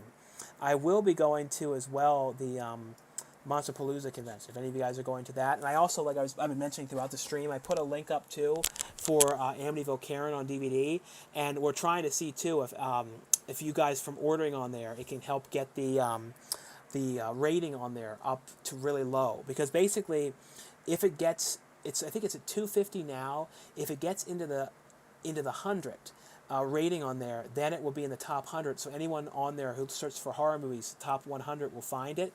So basically, the goal is to the more people that buy it. So that's basically when they say that expression, "Have your friends tell your friends tell your friends." So basically, with that link for Amityville Karen, tell your friends with it to help spread it around, so we can see what can happen, how well it can go up on there. Because basically, It'd be amazing if it just, even if it was for like, 15 minutes, it was in the top like 30 or something. You know what I mean? I don't know. And then everyone that looks on there on Amazon's like, what is this? And the dream would be it shows up in the top like 10. I know it's impossible because it's absolutely a million times impossible. But if it did, that'd be like an absolute crazy dream just to see it in the top 10 because everyone would be like, what is this? What the hell is this movie? And I know all these people would randomly buy it. And just to me, like, because you know how much I love physical media, the idea that people would like own a copy of something that I directed that was like a feature like this, and that I have a commentary track on there and behind the scenes. To me, it's just a really cool thing. Let's see. Whoa, I just made it back home. You're still alive. I know, I've been live on here a long time, Kenneth. What's the scariest movie that you watched as a kid? I think The Witches is the one that scared me the most as a kid. They should have put everything in sections, but company with pre-sale, tag, and advertisements, all coming releases, in-store genius. Did you go back to the movies yet? No, I still haven't gone back. My brother now is saying that he wants to go back. So if he wants to start going back, though, because I'd always would go with him, and I didn't want to go by myself. So if he's going to go back, though, then I'll probably be doing it very soon. You need to start wearing the glasses you got in the PR package from Matrix Resurrections. I know those small little glasses. What is the better company of horror films? Like the best companies? It's hard to say. Like it's kind of a tie though between companies that I really like because it's like Scream Factory, and then Arrow Video, and then Vinegar Syndrome. I feel like those are like the group that I like the best though. But between all of them though, it's impossible to say though. It really is. I mean, I don't know. It's hard to say, especially between Scream Factory and Arrow Video. That's like impossible. You know what I mean? Like that's like, as much as I like those companies, it's like someone saying, "Oh, it's like picking between your kids." You know what I mean? It's sort of like that between those companies. Have you seen Little Shop of Horrors? Yes, I have seen that one. You need to. What is the? I've been watching your channel since you were very heavy. You took charge of your health, inspired me to do the same. I'm down 93 labs. Still have. See, I always say that labs. Why do I say that? And you still have 20 pounds to go, but I'll get there. No, congratulations though on losing 93 pounds so far. So his channel is MSE3700. If you guys want to check out his channel, I'm not sure if he does any videos on weight loss on there, but congratulations on the weight that you've lost so far. That's amazing, and definitely keep at it and keep up the amazing work and everything. Like I said, you'll definitely get there. I'm guarantee it. I pre-ordered Amityville Karen about 30 minutes ago. It's still $250, but not sure how often it updates. Yeah, I don't know. That's the one thing we'll have to watch. Any of you guys that are watching the stream now that do order Karen, like check like tonight and stuff like that, and we'll see if the number changed and stuff. And what's funny is, imagine if after everyone orders it on there, the numbers like accidentally like go up or something. You know what I mean? Like it like backfires, and all of a sudden it says like, it's at 1,000 something or other. And it's like, what? It went backwards? Please support, bro. Well, thanks so much. Anyone that does support and picks up Karen, like I said, let me know. Definitely like leave a comment too, on any of my videos. And when you guys do see it too, feel free to do like reviews and unboxings or put up on Instagram or any of that type of stuff. Like I said, I love to see that stuff. I have yet to see the back artwork. I should be getting a T-shirt too for it. That's what I can't wait to get, to wear at the conventions and everything. Someone's saying, are you going to admit you're a sociopath? I guess. Nothing wrong with going to theater by yourself. I don't know. I'm kind of weird, though. I really like going to movies with somebody else. So it's like, I'm just kind of weird. Can you talk about the movie Walpurgis Night? It looks like an awesome movie. Yeah, that's directed by, Eric Yoder, who's the effects artist on the movies that I've directed and everything. And that one's going to be really cool. I have not gotten to see the scene cut together yet, but Lauren said she saw it, and it looks amazing. So I cannot wait to see it.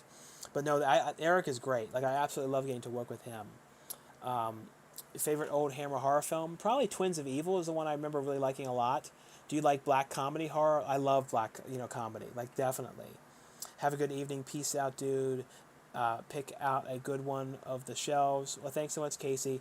Yeah, tonight I have that movie Yuma to watch. I think it's a UMMAI. But the thing is, though, it's the the season finale of a lot of people leaving SNL. So I kind of really want to watch that too, because it's like Pete Davidson's leaving, and Addie Bryan, and who else was leaving on there? So okay, why am I blanking on it's leaving SNL. Who else was it? It was Kate McKinnon, and then Kyle Mooney. So it was like a lot of people, all going tonight, which is crazy. So it's interesting to see what's going to happen. I think Sarah Squirm, though, is my favorite person on there now that's new.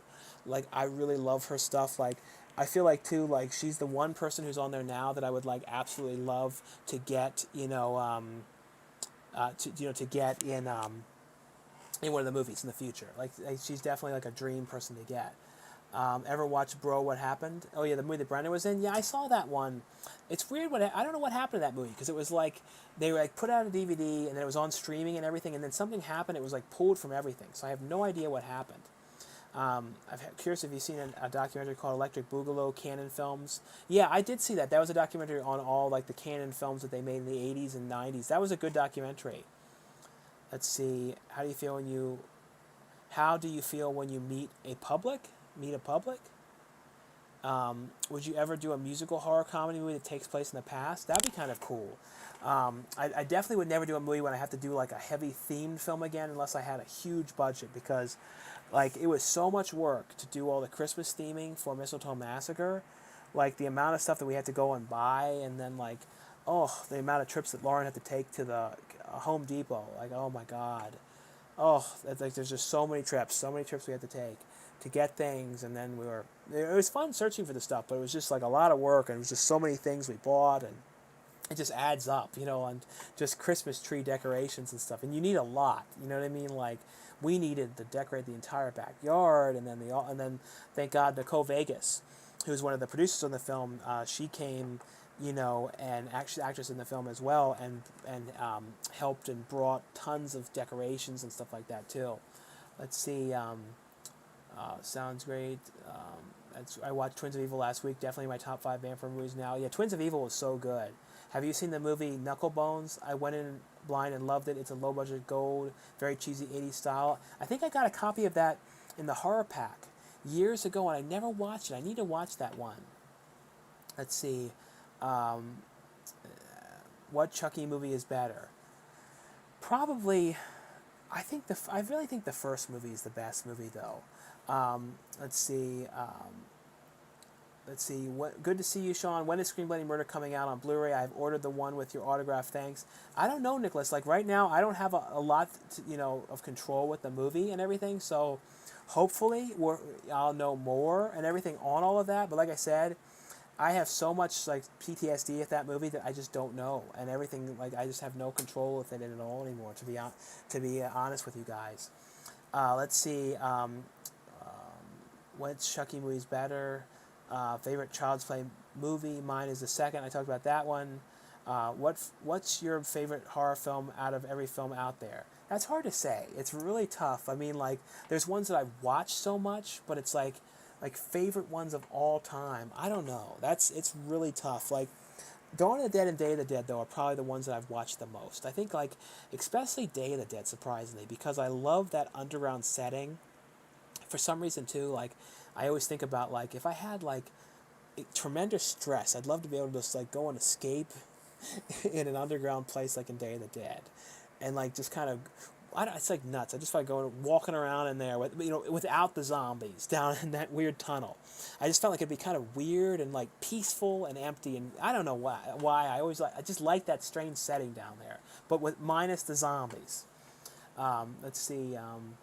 Ever seen the movie Bound? Oh, the movie with Jennifer Tilly. Yes, I saw that one. I Wish I Met You.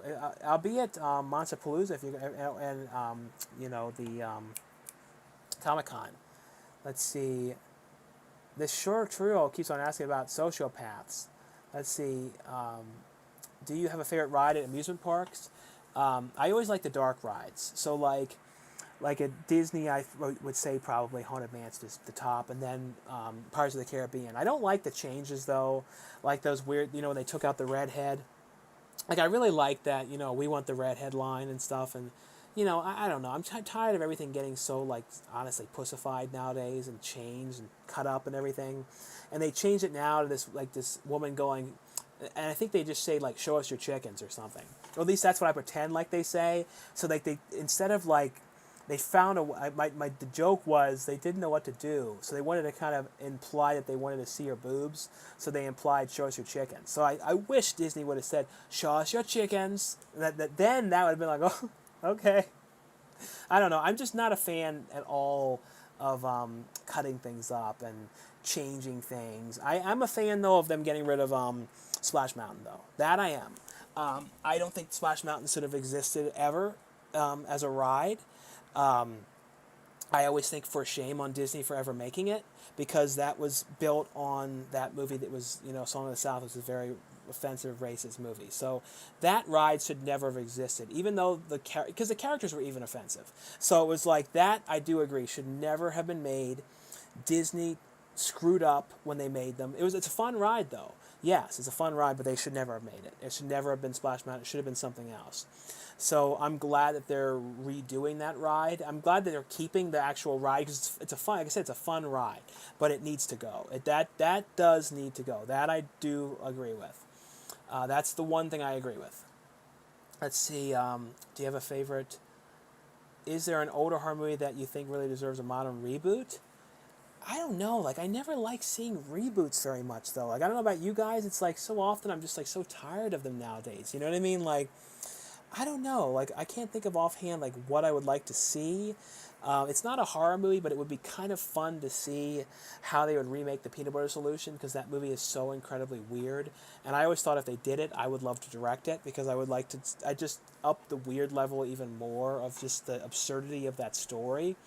The idea of like the one teacher kidnapping these kids and forcing them to work in like a sweatshop where he makes like hair, brushes from this kid's hair that won't stop growing because he saw a fright. It's like the most insane movie of all time. It's like just so crazy. Someone says, can you do a Pee Wee Herman laugh? No, I'm not able to do that very well. Utz, Chips, and Faygo. I never liked Faygo, but Utz Chips, though I always loved Utz Chips. Have you seen Open Range? I mean, if you have seen Westerns. Open Range? There was a movie called like Range or something. There's like a horror film. But let me see if that was that one. Open Range. And feel free, guys, to ask any questions on here.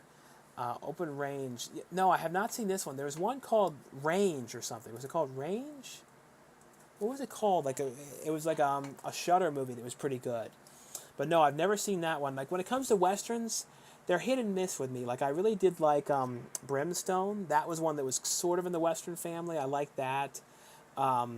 It's been a handful, you know what I mean? But I don't like that many of them. Do you like Mad TV or SNL? Yeah, I love both of those. And what was cool was Jeff Richards, who was on I think 3 or 4 seasons of SNL in the 2000s. He was in Mistletoe Massacre. We got him in the film. He was also on Mad TV, so that was really cool to kind of talk to him a little bit about SNL and stuff. Thoughts on the Lego movie? I like the Lego movie. I kind of like the footage within the movie even better, though. Like the weird stuff of Will Ferrell going and playing with the Legos and everything. So that stuff I kind of liked. Let's see. Will you be going to see Shakespeare's Shitstorm? Probably. I wouldn't doubt if I see that one. Would you direct a film about a Western horror? Can that happen? That'd be kind of cool. I'd like to do a film like on a Western set, but it would probably be like a movie about making a film or something like that. A big fan of your channel. I really admire the work you've done in the underground horror films. I enjoy you in the low budget horror film Camp Blood 8. What do I look like? A peep boy? A pep boy? Haha. No, thanks so much for watching Camp Blood 8. That one, if you guys want to see that, I think it's for free to watch on Tubi. Let's see. One more thing. Any horrible least favorite movies you can name? Least favorite movies offhand? It's hard for me to say. I'm so like, I always look for the good in everything. It's hard to say. But I think the Prom Night remake was one of the ones that was pretty bad. Have you checked out the new Evil Dead video game yet? No, I've seen clips of it. Like video plays of it look good though. Michael McDonald making a Stuart Gordon movie would be amazing. Oh, that'd be cool. Have you checked out the New Evil Dead. I talked about that. Do you have a professional business contact? If you want to announce it here, is there a way you can message you? You can message me through. I have IMDb contacts on there as well. Do you write your own movies? No, we have people that write them, but I do come up with like a lot of the ideas for them and like a lot of improv and stuff. So I come up with a lot of the jokes and stuff like that and everything. But anyway, though, guys, I've been on here now, for almost 3 hours. So thanks, guys, for coming on here. And like I was talking about too, definitely check out the link on here too for pre-ordering Amityville Karen on DVD, and we'll see too. That's the film that I directed. We'll see too if it boosts the rating and maybe the movie can get into the top 100. That'd be cool. If we can get to the top 100 on Amazon for horror movies, that'd be amazing. Just to bring more eyes to the project and everything. But anyway, though, guys, thanks again for watching, subscribing. I'll see you guys later.